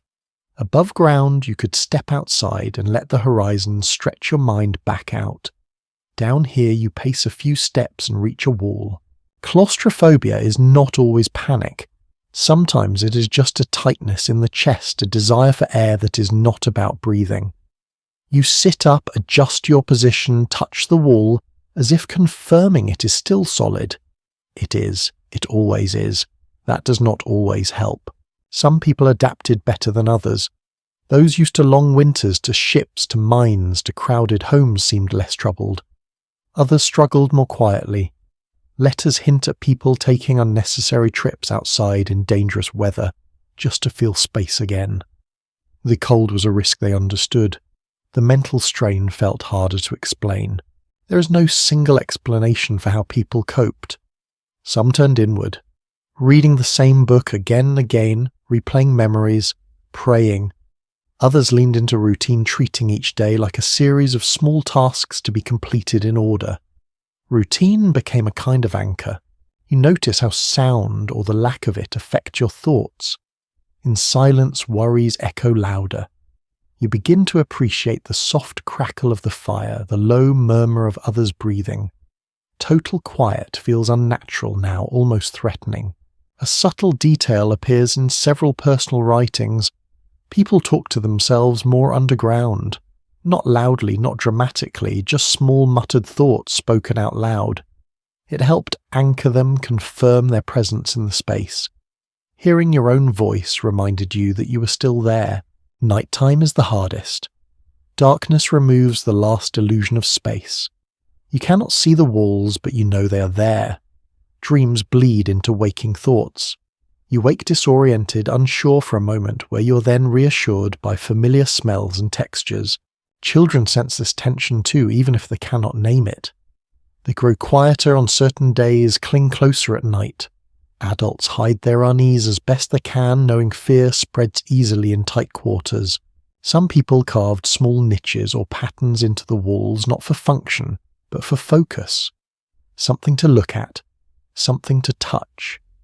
It broke the monotony, gave the eyes and hands a place to rest. These marks remain in some abandoned shelters, silent records of long winters passed below ground. Later interpretations differ on whether underground life caused lasting psychological harm. Some accounts describe relief at returning to the surface. Others suggest people missed the sense of enclosure, the quiet protection. Memory reshapes hardship, sometimes softening it, sometimes sharpening it. You find your own ways to cope. You count breaths. You replay familiar stories in your mind. You listen to the rhythm of the fire and let it slow your thoughts. Some nights are easier than others. When it becomes too much, you step outside briefly, even if the cold bites immediately. The sky feels impossibly large. Stars burn bright and sharp. The wind reminds you why you chose the earth in the first place. You do not stay long. Just long enough to remember contrast. Back inside the shelter feels calmer again. Perspective restored. The walls no longer feel like a trap. They feel like a choice. As you lie back down, you accept that discomfort is part of this life. Not just physical, but mental. Winter tests more than muscle and planning. It tests patience, resilience, and the ability to sit with yourself in quiet places. You close your eyes, breathing slowly, letting the earth settle around you. The night passes the way it always does, one breath at a time, and when morning comes dim and familiar, you rise again, carrying both the weight and the strength that underground living leaves behind. After weeks of living below the surface, you begin to sense something larger forming around you. Not just individual shelters scattered across the land, but a loose, quiet network. An underground community invisible from a distance, stitched together by shared needs and unspoken rules. From above, the plains look empty in winter. Snow smooths everything into sameness. But you know better now. You know where to look. A stovepipe rising from a drift. A door half buried in a hillside. A path pressed hard by repeated footsteps. These are the signs of life continuing out of sight. You visit neighbours more often than you might expect. Travel is harder in winter, but proximity matters. People cluster where water is accessible, where land slopes gently, where wind breaks exist. Over time, shelters appear closer together, not by plan, but by necessity. Being near others means shared labour, shared watchfulness, shared survival. Inside these underground spaces, conversation takes on a different tone. Voices are lower, words feel heavier, visits are purposeful but not rushed. You bring news, you exchange supplies, you check on the sick. Sometimes you just sit letting the presence of others fill the space. Written accounts from frontier towns describe winters when entire neighbourhoods lived mostly underground. Churches held services in dugouts. Schools moved below the surface. Meetings took place by lamplight in spaces barely tall enough to stand in. This was not improvisation. It was adaptation. Children travelled between shelters, easily ducking through doors, memorising layouts, moving confidently in dim spaces. They carry messages, borrow items, bring back stories. For them, this underground world feels interconnected, almost playful at times. Food becomes a communal concern. If one family's stores run low, others help if they can. Not out of charity alone, but understanding. A hungry neighbour is a risk to everyone. Cooperation is not idealism. It is strategy. There is an unspoken agreement about fire. You watch each other's stovepipes. Smoke patterns matter. If one goes dark too long, someone checks in. Fires keep people alive, but they can also kill. Shared vigilance becomes habit. A small but telling practice appears in several settlements. People knock on walls rather than doors when visiting underground. Sound travels differently, and knocking on earth produces a recognizable, gentle signal. It avoids startling anyone inside and announces presence without intrusion. Disagreements still happen. Close quarters do not erase conflict, but underground living changes how conflict plays out. There is nowhere to storm off to, no dramatic exits. Arguments are quieter, shorter, often unresolved but contained. Winter teaches restraint. You notice how news spreads, slowly, carefully. Someone hears something at the trading post. Someone else sees tracks that do not belong to anyone local. Information moves person to person, shelter to shelter, carried more by trust than speed. There is no clear agreement among later writers on whether underground communities felt closer or more strained than above-ground towns. Some described deep bonds forged in shared hardship. Others recalled tension, gossip, and resentment intensified by confinement. Both can be true at once. Music finds its way underground too. A fiddle played softly, a harmonica late at night. Singing, though quieter than usual, still happens. The earth dampens the sound, making it feel private, almost secret. Songs linger in memory longer when heard this way. You become aware of how people present themselves differently below ground. There is less performance, no need for appearances. Everyone smells of smoke. Everyone is tired. Status fades. Practicality rises. The underground community develops its own rhythm. Certain days become informal gathering times. Certain shelters become hubs because they are slightly larger or better ventilated. These roles are not assigned. They emerge naturally. Illness tests the network most. When someone falls sick, others step in, bringing food, tending fires, watching children. Underground life makes isolation dangerous. Care becomes collective. You feel safer knowing others are nearby, even if you cannot see them. Their presence is a pressure in the earth, a quiet reassurance. If something goes wrong, someone will notice. At night, when lamps dim across the hidden settlement, you imagine the pattern of lives beneath the snow. Fires glowing, breathing steady, dreams unfolding in low-ceilinged rooms. The land above remains silent, unaware. This is a town without streets, without signs, without buildings that catch the eye. It exists only for those who need it, only for as long as winter demands it. When spring comes, many of these connections will loosen. People will spread out again. Above ground, life will resume its familiar shapes. But for now, beneath the frozen plains, a community holds together quietly bound by earth cold, and the shared understanding that survival is rarely a solitary achievement. You return to your shelter after visiting a neighbour, closing the door gently behind you. The fire hums. The walls hold. Somewhere nearby, others are settling in too.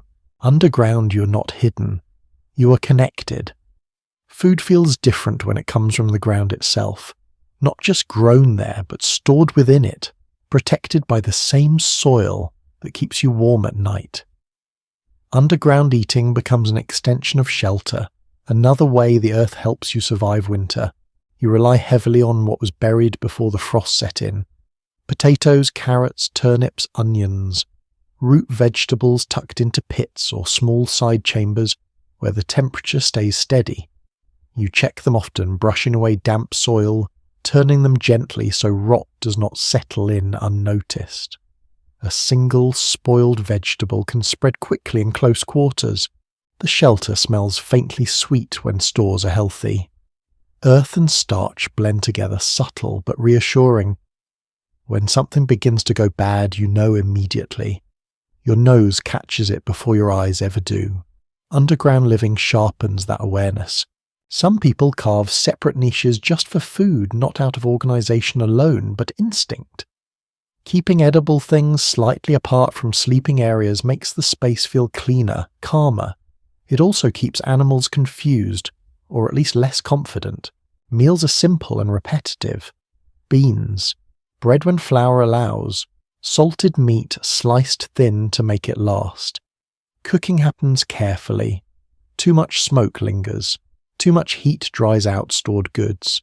You learn to cook slowly, lids on pots, flames low.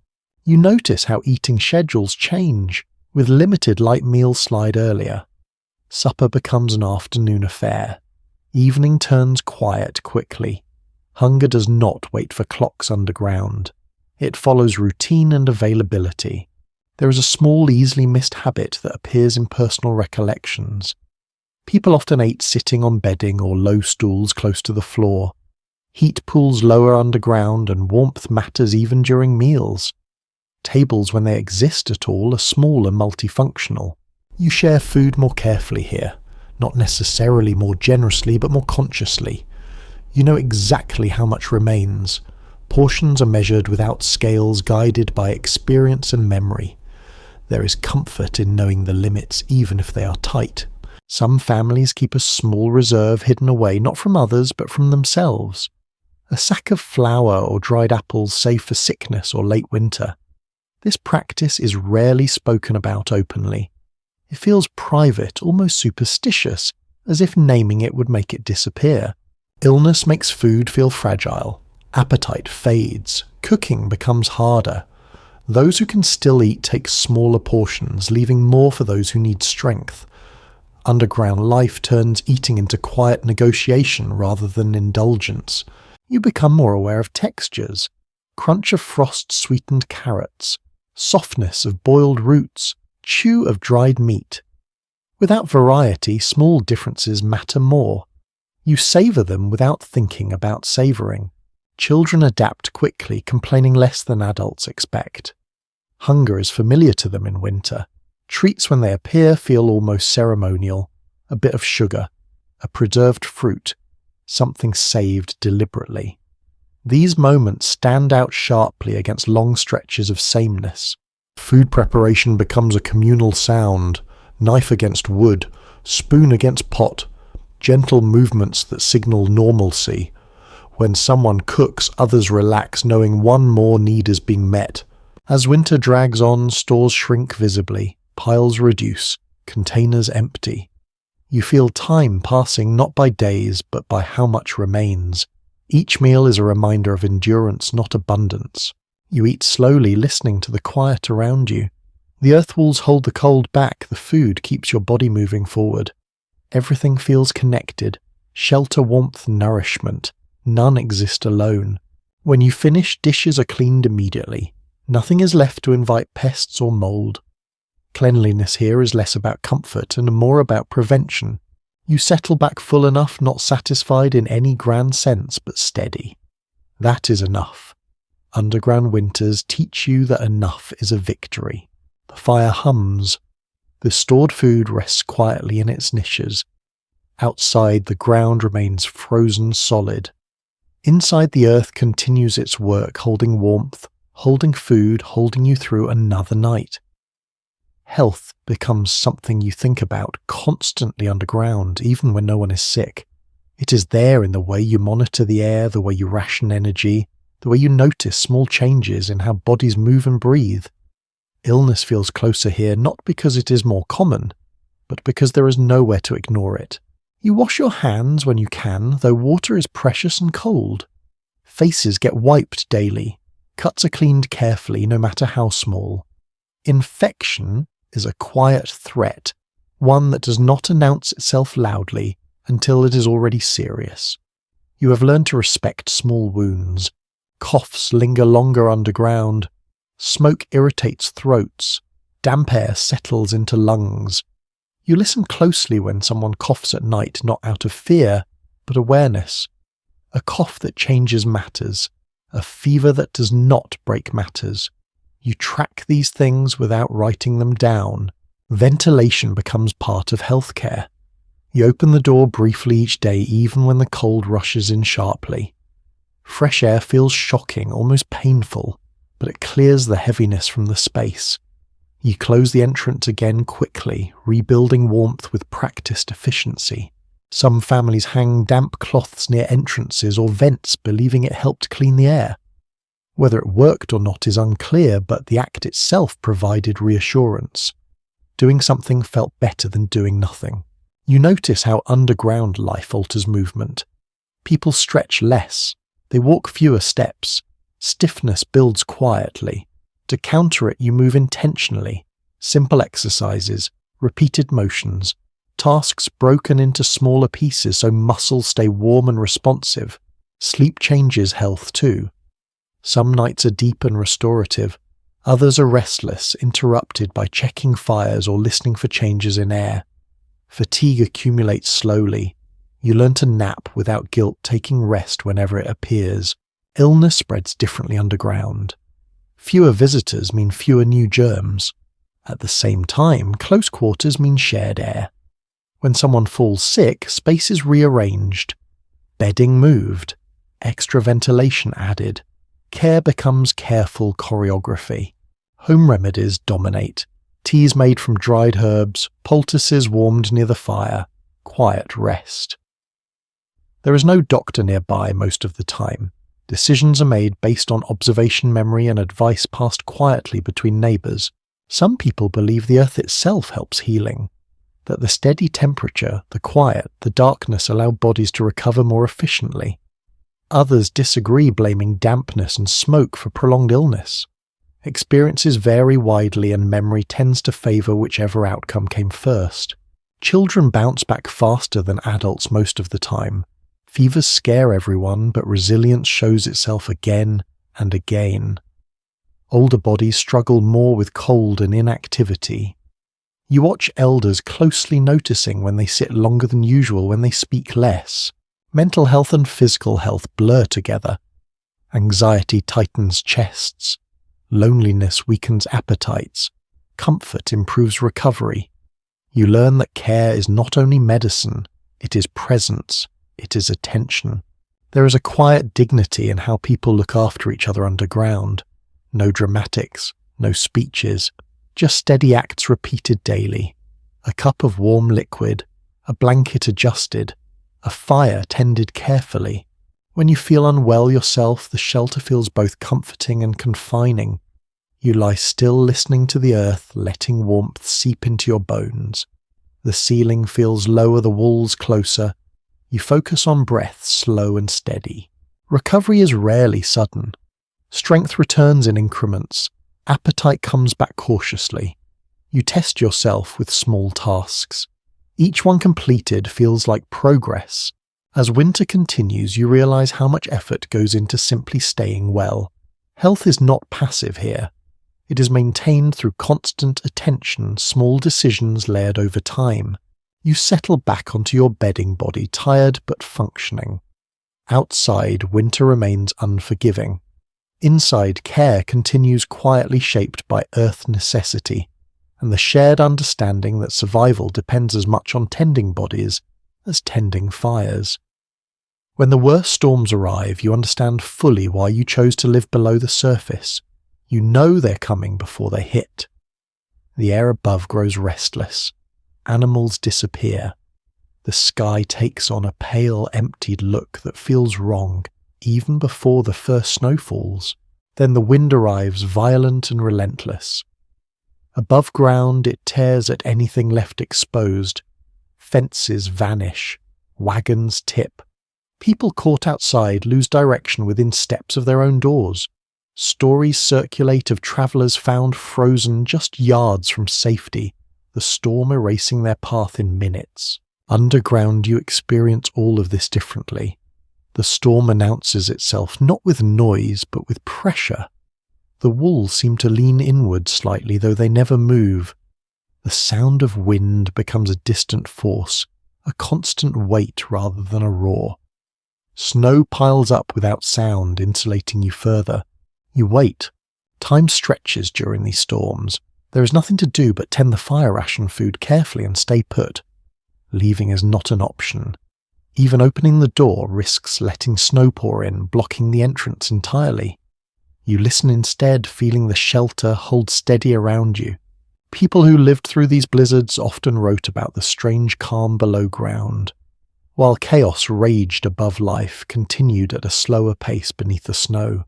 Meals were eaten, children slept, fires burned low and steady. The contrast felt unreal, almost dreamlike. You hear nothing of the storm itself, no howling, no cracking, just an occasional dull thump as snow shifts or ice settles. The earth absorbs the violence completely.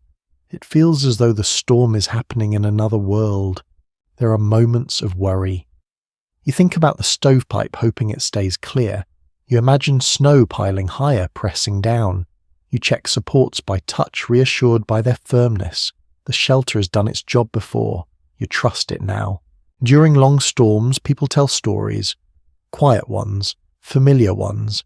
Anything to pass time and keep spirits steady. Children ask questions. Adults answer calmly even when uncertainty lingers. Fear is managed through routine and tone. Some storms last days. Food stores are tested, patience wears thin. But underground you're protected from the worst dangers. Exposure, disorientation, wind that steals breath. The earth blocks all of it. When the storm finally begins to fade, you sense it before you see it. The pressure eases, the air feels lighter, sound changes subtly, snow settles instead of shifting. You wait longer than necessary before opening the door. Experience teaches caution. When you finally do, cold air rushes in sharply bright and blinding. Snow stands high around the entrance, reshaping the land entirely. You step out carefully, blinking against reflected light, heart steady. The world looks new, sculpted, dangerous but quiet. You take a breath, then retreat back inside to warmth. For now the storm is over. You survived not by fighting it, but by letting it pass overhead while you waited in stillness below. Even in a place built for protection, danger never fully disappears. It changes shape. Underground, your greatest fears are not the cold or the wind, but what might happen quietly while you sleep. Fire is always on your mind. Not the warmth it brings, but the way it can turn on you if neglected. You imagine sparks rolling unseen into dry straw. You picture smoke thickening while everyone rests. These thoughts are never far away, which is why someone always wakes before the fire dies, completely checking it by habit rather than alarm. Collapse is the other worry, slower but heavier. You pay attention to the walls in ways you never did above ground. A new crack, a soft spot underfoot, a faint trickle of soil where there was none before. Most of the time the shelter holds firm, but the awareness never fades. People who lived like this learn to read signs that modern life has trained us to ignore. A change in how sound travels, a shift in pressure, even the way dust settles after someone walks past. These details matter when the roof above you is earth. Stories circulate quietly about shelters that failed. A beam rotted unseen, a fire burned too hot and dried the supports. Heavy snow combined with thawing ground. These stories are told without drama, passed along as warnings rather than entertainment. You reinforce often, even when nothing seems wrong. Extra support beams added, loose soil packed tighter. The work never really ends. Underground living is not a project you finish, it is something you maintain. When storms pass, you inspect everything, touching walls, pressing ceilings gently, checking the entrance for sagging. This ritual brings reassurance. Each check confirms that the shelter still does its job. Some people refuse to sleep deeply because of these risks. They remain light sleepers, waking at small changes in sound or smell. Others train themselves to trust their work, knowing that exhaustion is its own danger. balance is learned slowly. A small detail appears in several recollections. People often kept their most valuable items near their beds, not for theft, but for escape. Papers, a knife, a coat. If something went wrong, there would be no time to search. Children sense the caution even when it is not explained. They learn where not to play, which beams not to touch, which areas stay clear. Rules are absorbed through repetition, not lectures. You also think about flooding as winter shifts towards spring. Meltwater can turn safety into threat quickly. Entrances are dug higher where possible. Trenches are carved to divert water. These preparations begin long before thaw. Some people argue that underground living was too risky, that the dangers outweighed the benefits. Others point out that exposure killed faster and more often. Risk is relative when survival is uncertain either way. You sit quietly, listening to the fire, feeling the walls. The shelter creaks softly, adjusting to temperature changes. It sounds alive, but not unstable. You breathe easier. At night, when everything is still, these thoughts surface more easily. You imagine worst cases, then let them go. Worry does not strengthen beams, action does. You pull your blanket closer, reassured by familiarity.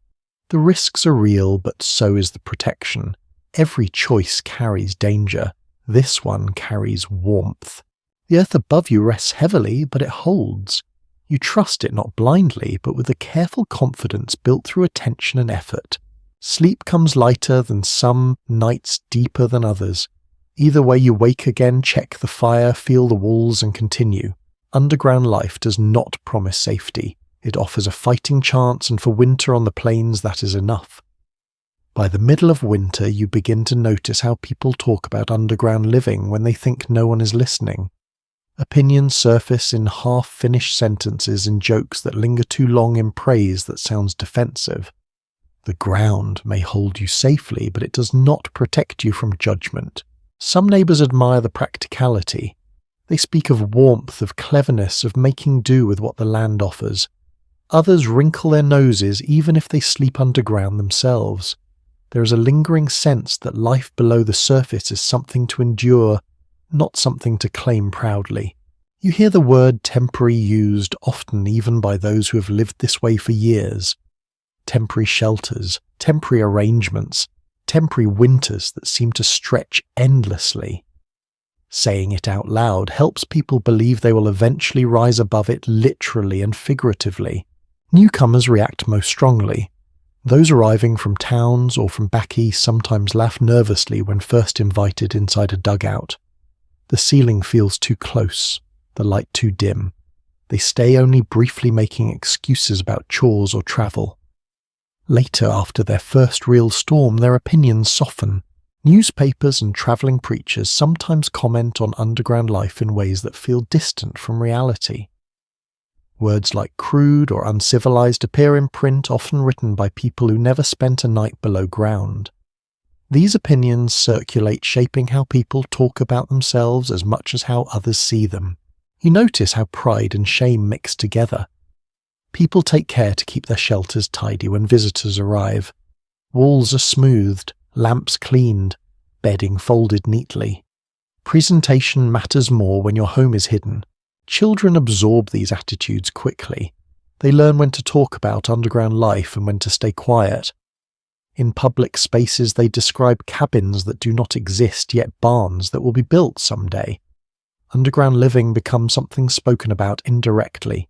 At the same time, there's quiet pride in survival. When someone boasts about enduring a storm, about sleeping warm while others froze, the dugout becomes proof of wisdom rather than embarrassment. Context decides the story. You notice that people who lived underground the longest tend to speak about it most plainly. No apology, no exaggeration. It was warm, it worked. That is enough. Time strips away the need to justify. There are moments of humour too, jokes about living like badgers or moles, comments about forgetting which way is up. Laughter helps release tension, especially when pride feels complicated. Visitors from towns sometimes leave with unexpected respect. They arrive curious or skeptical and depart impressed by ingenuity and endurance. Underground homes challenge assumptions about progress and comfort. You find your own feelings shifting. At first, you thought of this shelter as a compromise. Now it feels like a solution, not ideal, not permanent, but honest. It does what it is meant to do. At night, lying beneath the earth, you think less about how this looks and more about how it feels. Warm, quiet, steady. Opinions fade in importance when the fire is low and the wind is strong. Above ground people may debate what proper homes should look like. Below, the question is simpler. Does it hold? Does it protect? Does it let you wake up tomorrow? The earth does not care what people think of it. It offers shelter all the same, and for now that is the only opinion that truly matters. Over time you begin to notice that not everything about underground living was invented by the people now using it. Some ideas feel older than the settlements themselves, as if they've been waiting quietly beneath the surface long before wagons arrived. The shape of the shelter, the way heat is managed, the way entrances are positioned to avoid wind. These choices did not appear out of nowhere. You hear bits and pieces from neighbours who have been here longer. Stories about seeing earthen homes before their own were ever dug. Observations passed along casually without much reflection. Someone mentions how a nearby tribe once built lodges half buried into the ground, warm in winter, cool in summer. Another recalls trading with people who lived this way year-round, not just in desperation. The designs feel familiar once you start paying attention. Rounded walls rather than sharp corners, central fire placement, low entrances that force cold air to sink before reaching the living space. These details work. They always have. You realise that trial and error did not begin with you. Some settlers learned directly watching and asking questions, though these moments rarely made it into official records. Others learned indirectly through rumour observation or necessity. You do not need to know the origin of an idea to benefit from it. The earth does not ask where the knowledge came from. There is quiet tension around acknowledging this influence. Some people speak openly about it. Others avoid the topic entirely. Pride and prejudice sit close together on the frontier. Borrowing knowledge feels easier than crediting it. You notice that the shelters influenced by older designs tend to feel calmer. Air moves better. Heat lingers longer. The space feels intentional rather than improvised. These are not accidents. They are refinements earned over generations. Children hear these stories differently. They listen without judgment, absorbing the idea that the land teaches those who pay attention. Adults complicate it with opinions and politics. The earth remains neutral. There are practices you adopt without fully realizing it. Keeping the fire low and steady rather than blazing. Letting snow accumulate for insulation. Building with curves instead of straight lines. Each choice feels practical, but together they form a pattern older than the settlement. Some neighbours resist these ideas, insisting on above-ground norms even underground. Square rooms, tall ceilings when possible, wide entrances that leak cold. Their shelters struggle more. They work harder for the same comfort. You begin to understand that survival here is not about invention so much as listening. The land offers solutions quietly. The people who lived here first learned them slowly over lifetimes. Others learned faster by necessity. At night, lying beneath packed soil, you feel connected to that long chain of experience. The shelter does not feel temporary anymore. It feels rooted even if your presence is brief. You do not romanticize it. Hardship remains. But there is respect now, for the knowledge embedded in these designs, for the patience required to learn from the land rather than impose upon it. When spring comes, some will abandon their dugouts without a second thought. Others will remember what worked and why. The earth will remember too, holding the shapes long after people move on. For now you rest inside something shaped by many hands across time, not just your own. The ground holds you informed by knowledge older than the winter pressing above. As winter stretches on, some shelters feel less like homes and more like extensions of the work that brought people west in the first place. Mining camps especially blur the line between labour and rest. In places where shafts already cut deep into the ground, sleeping underground feels less like adaptation and more like efficiency. You follow a narrow tunnel one evening, ducking instinctively even where the ceiling is higher than your own shelter. The air smells different here. Less earth, more stone and metal. Dampness clings to the walls, cold and persistent. Lantern light reflects faintly off mineral streaks, making the space feel alive in a quiet, watchful way. Miners often widen side passages or abandon shafts to create winter sleeping quarters. These spaces are rougher than dugouts, less shaped by comfort and more by necessity. The floor is uneven. The walls sweat when temperatures shift. But the cold does not bite as sharply and the wind cannot reach you at all. You notice how people sleep differently here. Boots stay on more often. Tools rest within arm's reach. The line between work and rest never fully disappears. Someone always seems half awake, listening for changes in the rock, the fire, the air. Food tastes stronger underground in these spaces. Smoke hangs heavier. Water feels colder. Meals are eaten quickly standing or sitting on crates. Conversation is sparse, not unfriendly, just economical. Words are saved the way energy is saved. There are stories passed quietly among miners about tunnels that collapsed during winter storms, sealing people in for days. Some emerged shaken but alive, others did not. These stories are not told to frighten newcomers but to teach caution. You learn where not to sleep, which supports to trust, which areas to avoid entirely.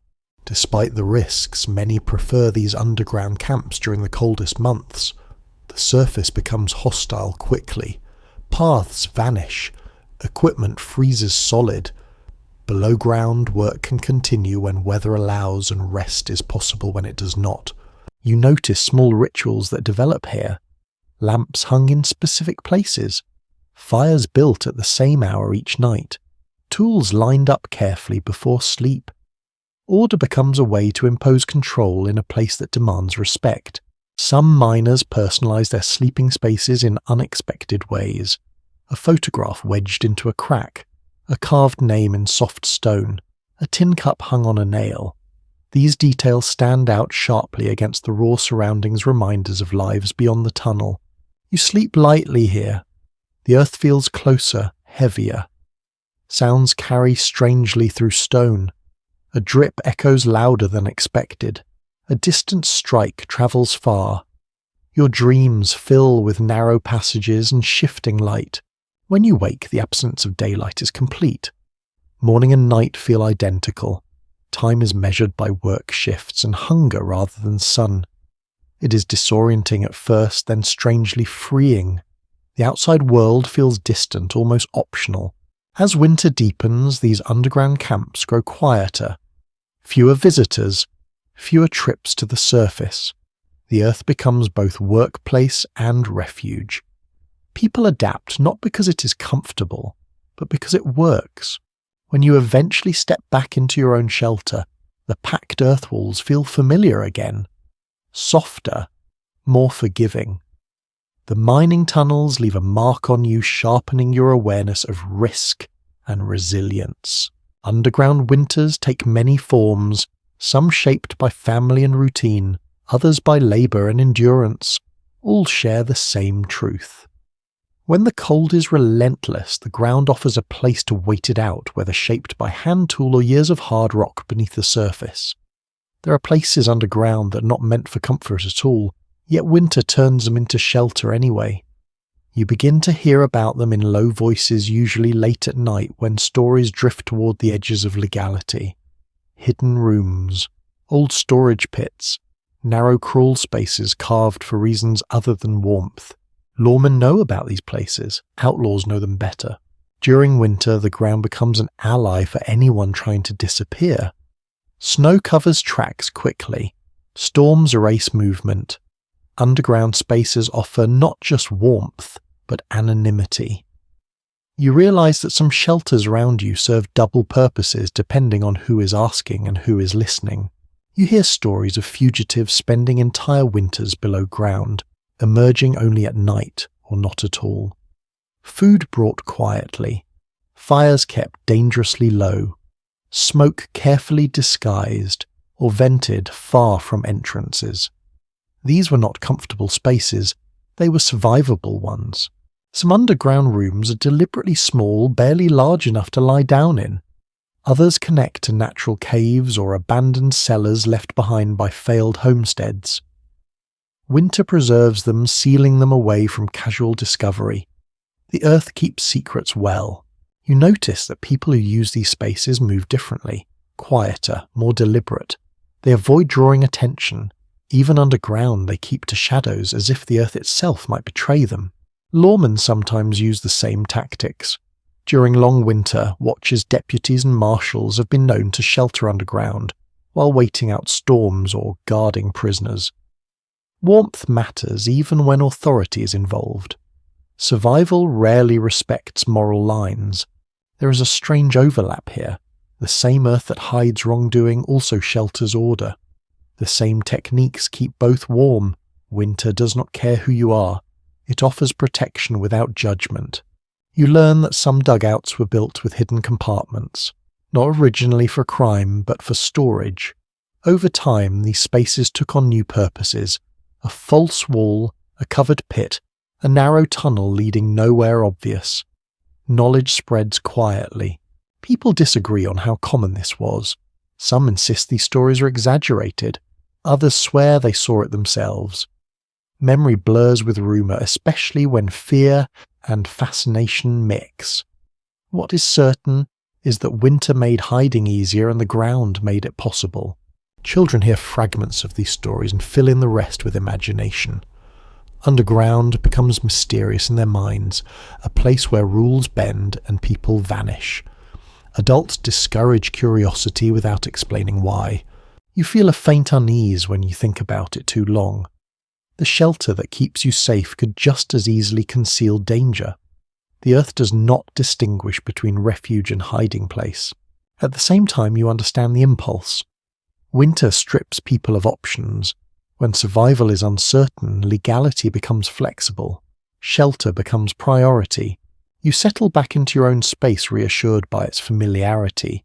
Your dugout is simple, honest, no hidden rooms, no false walls, just earth and warmth and routine.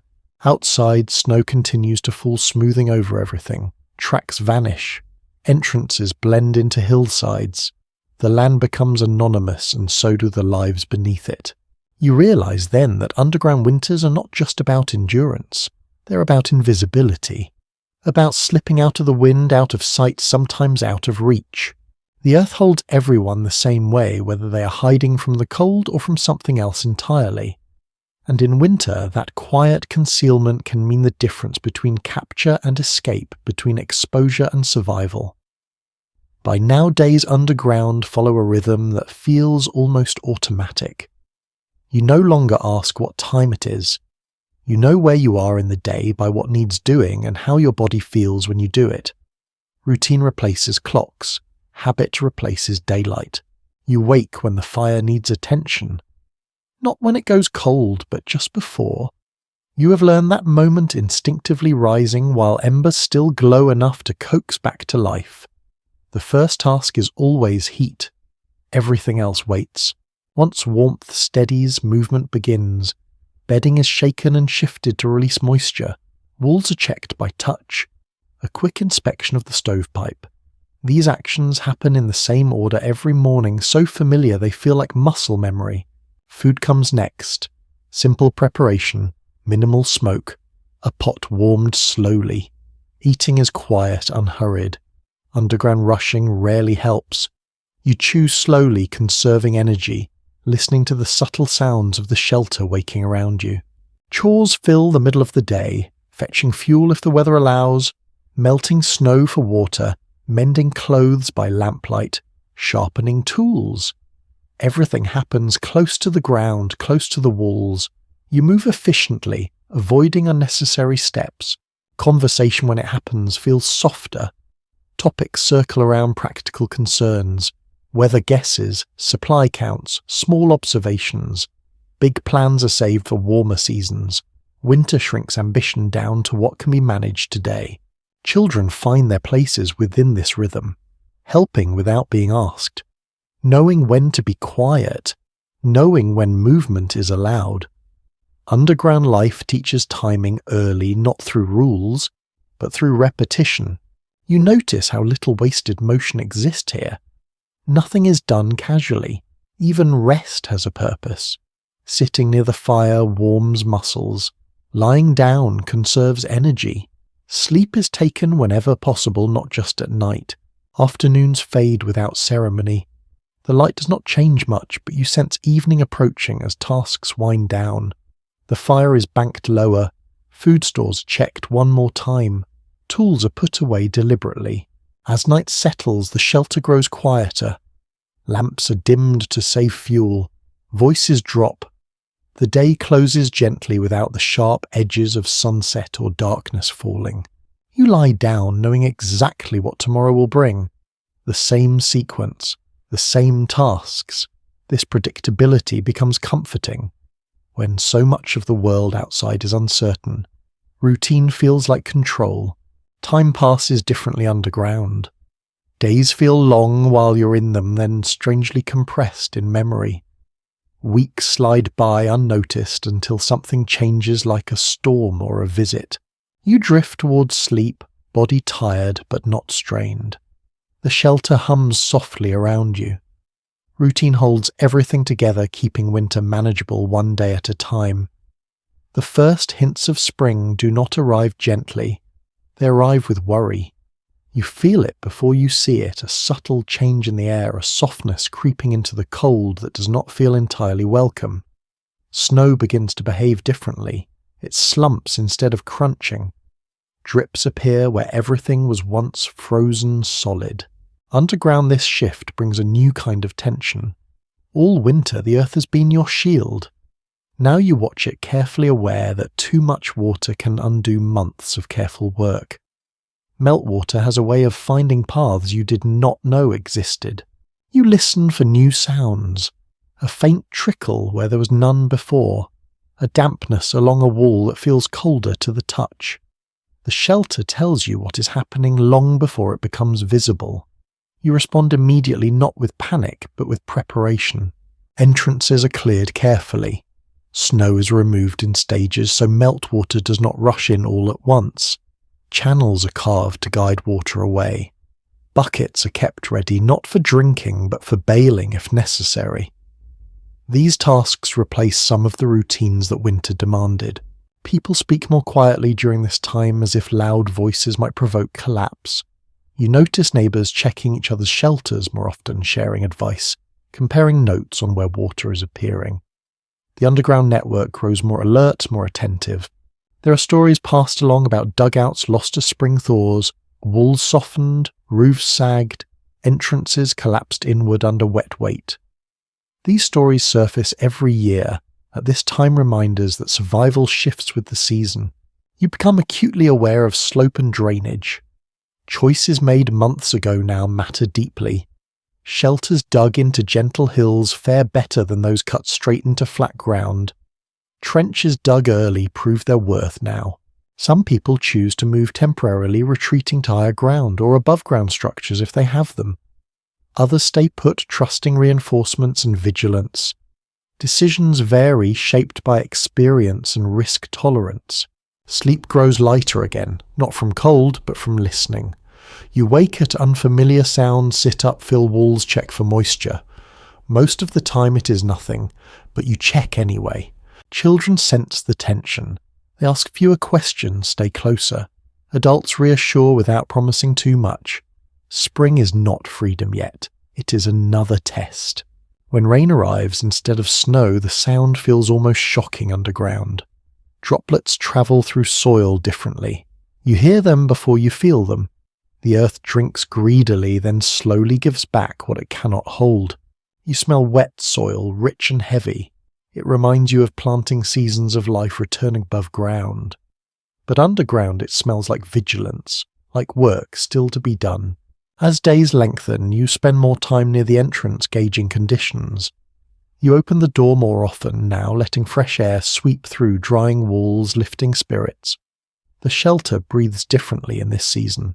You remind yourself that this phase passes too. Winter demanded warmth. Spring demands patience. The ground has protected you through the cold. Now it asks for attention as it shifts.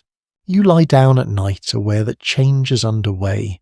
The earth creaks softly as it settles into a new state. You are still safe for now, but you no longer disappear into the season. You prepare to emerge. The underground life that once felt endless begins to feel temporary again. And with that realization comes a mix of relief and unease. The shelter has held you through the dark. Soon you will have to decide when to leave it behind. The day you finally step back into open light, it feels almost theatrical. You push the door aside and pause, blinking, letting your eyes adjust to a world that suddenly seems far too wide. The sky stretches overhead without restraint, pale and endless, and for a moment you feel exposed in a way you'd forgotten was possible. Your body reacts before your thoughts catch up, shoulders tense, breath shortens. You instinctively glance back toward the entrance, reassured by its presence. Underground living has changed your sense of safety. Open space no longer feels neutral. It feels risky. The ground outside is uneven, softened by thaw. Mud clings to your boots. Snow retreats into shadows, shrinking day by day. The air smells sharper, cleaner, but also unpredictable. Wind brushes your face lightly enough to remind you how much you had been shielded. Neighbours emerge too, one by one. Faces look thinner, movements slower. Everyone squints at first, unused to the brightness. Conversations start awkwardly, then gather strength. There is laughter, tentative but real. People compare how long they stayed below, how their shelters fared, what repairs are still needed. You realise how quiet underground life truly was when you hear birds again. Their calls feel almost loud, startling in their sudden presence. Sound behaves differently out here. It scatters. It refuses to stay contained. Simple tasks feel strange above ground. Walking longer distances, standing fully upright without thinking, turning without ducking. Your muscles relearn movements they had paused for months. Stiffness loosens slowly. Some people feel an urge to dismantle their dugouts immediately, as if erasing evidence of winter will bring spring faster. Others hesitate, leaving entrances intact, shelters ready just in case. The ground does not warm all at once. Snowstorms still surprise. You notice how many shelters remain visible now. Hillsides pocked with dark doorways. Stovepipes standing crooked against melting snow.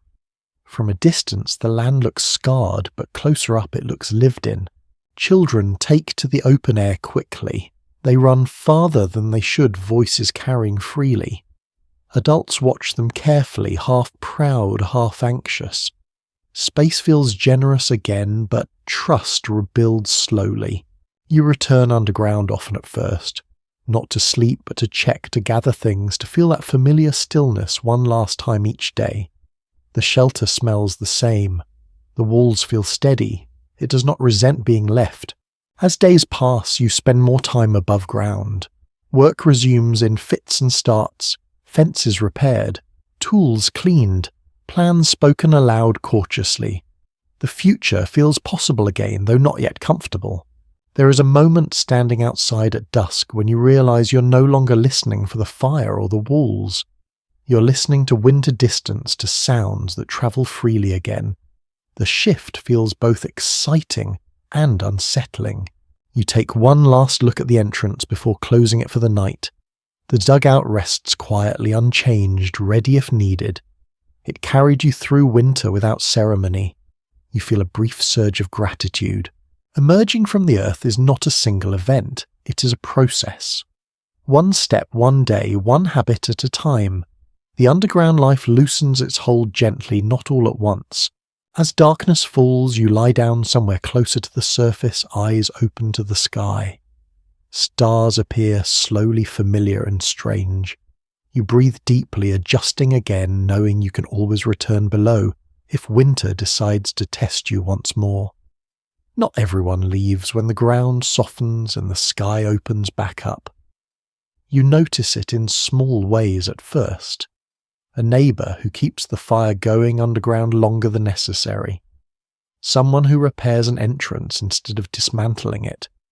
A child who still prefers to nap below where the light is gentle and the air steady. For some, the dugout has stopped feeling like a temporary answer.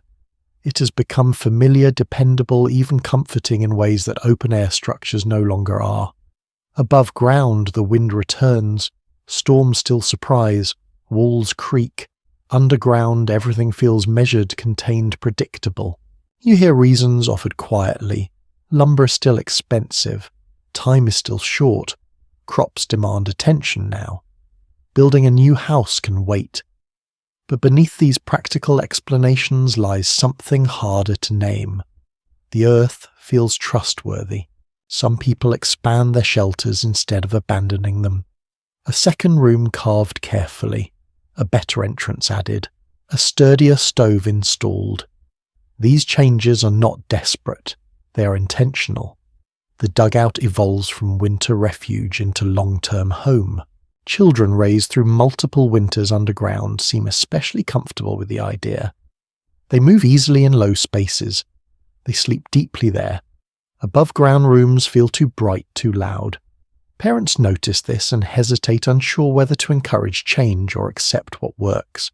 There are practical advantages too. Summer heat becomes less oppressive underground. Food stores last longer. Noise stays low. For people tired of exposure, the earth offers consistency. Visitors sometimes express surprise at how livable these spaces become. Walls smoothed, shelves carved neatly, light managed carefully. What once felt crude now feels intentional. Pride shifts from apology to quiet confidence. You sense a divide forming between those eager to return fully to surface life and those content to remain partly below. Neither side announces itself. Choices speak instead. Where people sleep, where they gather, where they invest effort.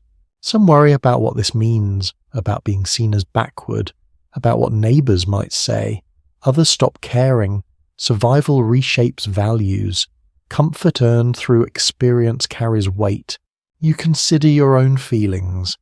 The thought of leaving entirely feels premature.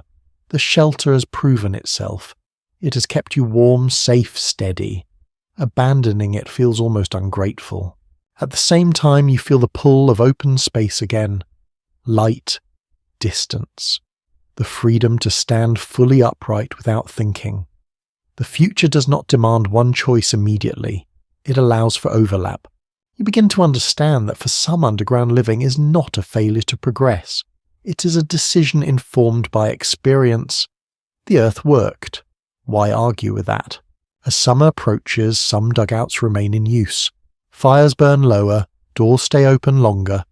The space adapts again, just as it did when winter arrived. You walk past these shelters with new understanding. They are not relics. They are not mistakes. They are solutions shaped by place and season and memory. When night falls, you choose where to sleep with intention. Above ground or below, each has meaning now. Each carries its own kind of safety.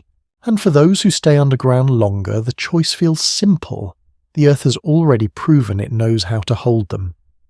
As spring settles in and stories begin to circulate again, you start to notice how underground life is remembered differently depending on who is telling it. Around shared fires and newly cleared fields, winter gets retold, reshaped, polished at the edges.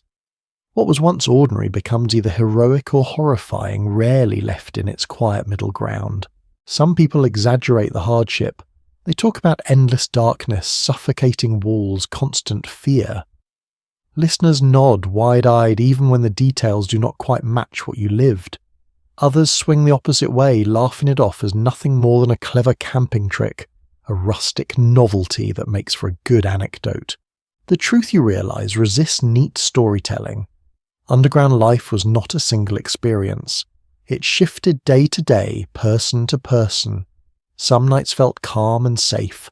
Others pressed close and heavy. Memory simplifies because complexity is hard to share. You hear certain details repeated often while others disappear entirely. The smell of damp earth rarely makes it into stories. Neither does the quiet relief of sleeping through a storm. People prefer moments of drama. Cave-ins narrowly avoided, fires almost lost, visitors startled by low ceilings. These moments make better tales. There is a particular image that keeps resurfacing. Families huddled together beneath the soil lantern light, flickering winter raging overhead. It feels true and false at the same time. Yes, it happened. But it was also just another night, another meal, another routine task completed. Children embellish freely. Their versions include secret tunnels, hidden rooms, underground worlds far larger than reality. Parents smile and do not correct them. Imagination softens memory, turning confinement into adventure. Some adults deliberately downplay their time below ground. They want to be seen as moving forward, not looking back. They talk more about what they plan to build next than where they slept last winter. Underground life becomes a stepping stone they are eager to leave behind. Others cling to the memory fiercely. They insist nothing else ever felt as safe. They recall the stillness with longing, the way the earth seemed to listen. For them, surface life feels louder, more fragile. You notice how these differing memories influence choices. Those who remember fear rush to build above ground as quickly as possible. Those who remember comfort take their time. Memory becomes architecture. Written accounts that survive capture this unevenly. Some journals dwell on suffering. Others barely mention underground living at all, as if it was too ordinary to note. Absence becomes its own form of testimony. You begin to understand that history will not settle on one version of this life. It will fragment into anecdotes, sketches, and second-hand impressions. Some will ring true, others will not. Future readers will argue quietly over what it must have been like. What rarely gets passed on is the texture of it, the slow pace, the way time thickened, the way fear and comfort existed side by side without contradiction. These things resist tidy language. As you listen to these stories, you hold your own memories carefully. You know which details mattered. The weight of the earth above you, the way silence sounded, the relief of warmth held steady. When someone asks what it was really like, you pause before answering. You want to be honest without turning it into spectacle. You say it worked. You say it was quiet. You say it got you through. That answer feels incomplete, but it feels right. As the season moves forward, underground shelters fade back into the land. Entrances collapse gently. Hillsides smooth over. Without stories, they would disappear entirely. With stories, they become something else. You walk past one such spot barely visible now and remember nights spent beneath it. The memory feels grounded, unpolished, real. Myth and reality continue to drift apart, but you carry both knowing where one ends and the other begins. And as the land settles back into its surface rhythms, the underground winter lives on, quietly held, in earth and in memory. As the seasons turn and grass begins to creep back across the plains, you start to notice how quickly the ground erases what happened beneath it. Paths soften, entrances slump inward, stovepipes are pulled out or fall over, leaving only faint scars that disappear with the next rain. The land is very good at forgetting. You walk past places where you know people slept, worried and waited out storms. To anyone else, they look like nothing at all. A shallow dip, a patch of darker soil, a slope that seems slightly uneven. Without knowing where to look, you would never guess what once existed there. Some shelters collapse slowly on purpose. Roofs are knocked in to prevent accidents. Others are left alone and simply melt back into the hillside. Grass grows. Roots reclaim the space. Within a few years, even those who lived there might struggle to find the exact spot again. You realize how fragile physical traces really are. Wooden houses leave foundations. Stone buildings linger for generations. Earth shelters fade almost immediately. They were never meant to last. They were meant to serve. There are moments when something resurfaces unexpectedly. A heavy rain exposes a wall. A plough hits packed soil where it should not be. Children find bits of rusted metal or broken crockery and ask where it came from. Answers are brief, almost casual. In some places, these underground spaces become local knowledge. People point them out to newcomers. Stories attach themselves to specific hills or fields. Over time, the details blur. Names change. Dates slip. The places remain quietly significant even as facts fade. You think about how many lives pass beneath the surface without leaving marks anyone would later study. No monuments, no plaques, just choices made under pressure forgotten once the pressure lifted. Survival does not always announce itself to history. When you consider what remains, it is not the shelters themselves but habits passed on. Knowledge about wind, about soil, about heat. These lessons move forward invisibly, shaping how people build and live even when they no longer dig into the ground. You sense a strange comfort in that. Not everything needs to be preserved to matter. Some things do their work and then disappear, leaving only quieter changes behind. At night when you lie above ground again, you sometimes imagine the layers beneath you. Old shelters, old fires, old worries. The earth holds them all without distinction. You realize that underground winters shaped more than just survival. They shaped patience, awareness, a willingness to adapt without ceremony. These traits do not leave physical traces, but they persist. As memory settles, the experience feels less dramatic and more foundational. Not a story about extremes, but about response. When conditions demanded it, people went down. When conditions changed, they came back up. The land remembers this cycle, even if people do not. It has held countless lives in similar ways across time, each one brief, each one necessary. You stand still for a moment, feeling the ground beneath your feet, knowing what it once contained. Then you move on, carrying the understanding that some histories are meant to blend back into the earth. Their value measured not by what remains visible, but by what endured.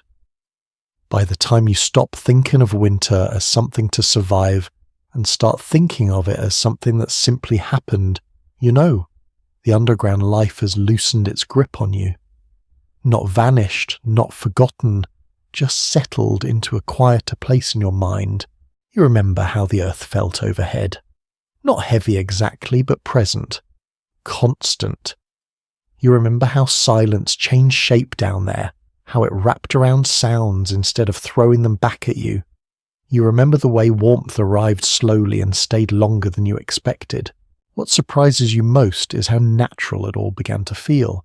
At first, going underground was a decision. Then it became routine. Then it became normal. The body adapts faster than pride ever does.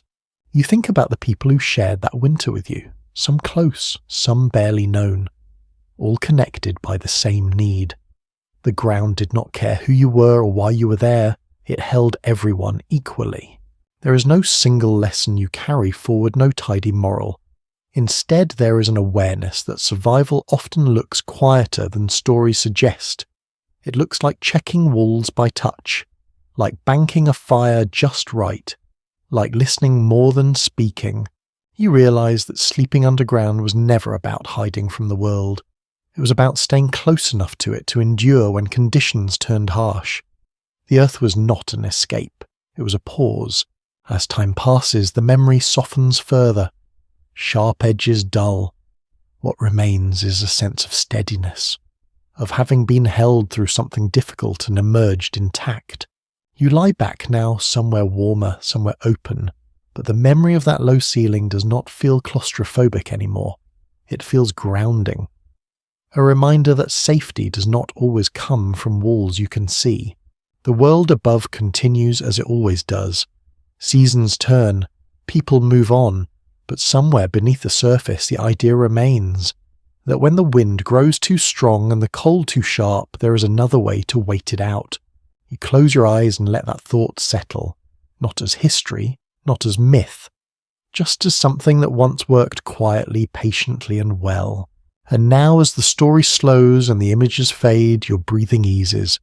The ground no longer presses, the fire no longer needs tending. Everything that needed to be done has been done. The earth rests, you rest. Sleep arrives gently without urgency, carrying you the rest of the way. The world grows softer now.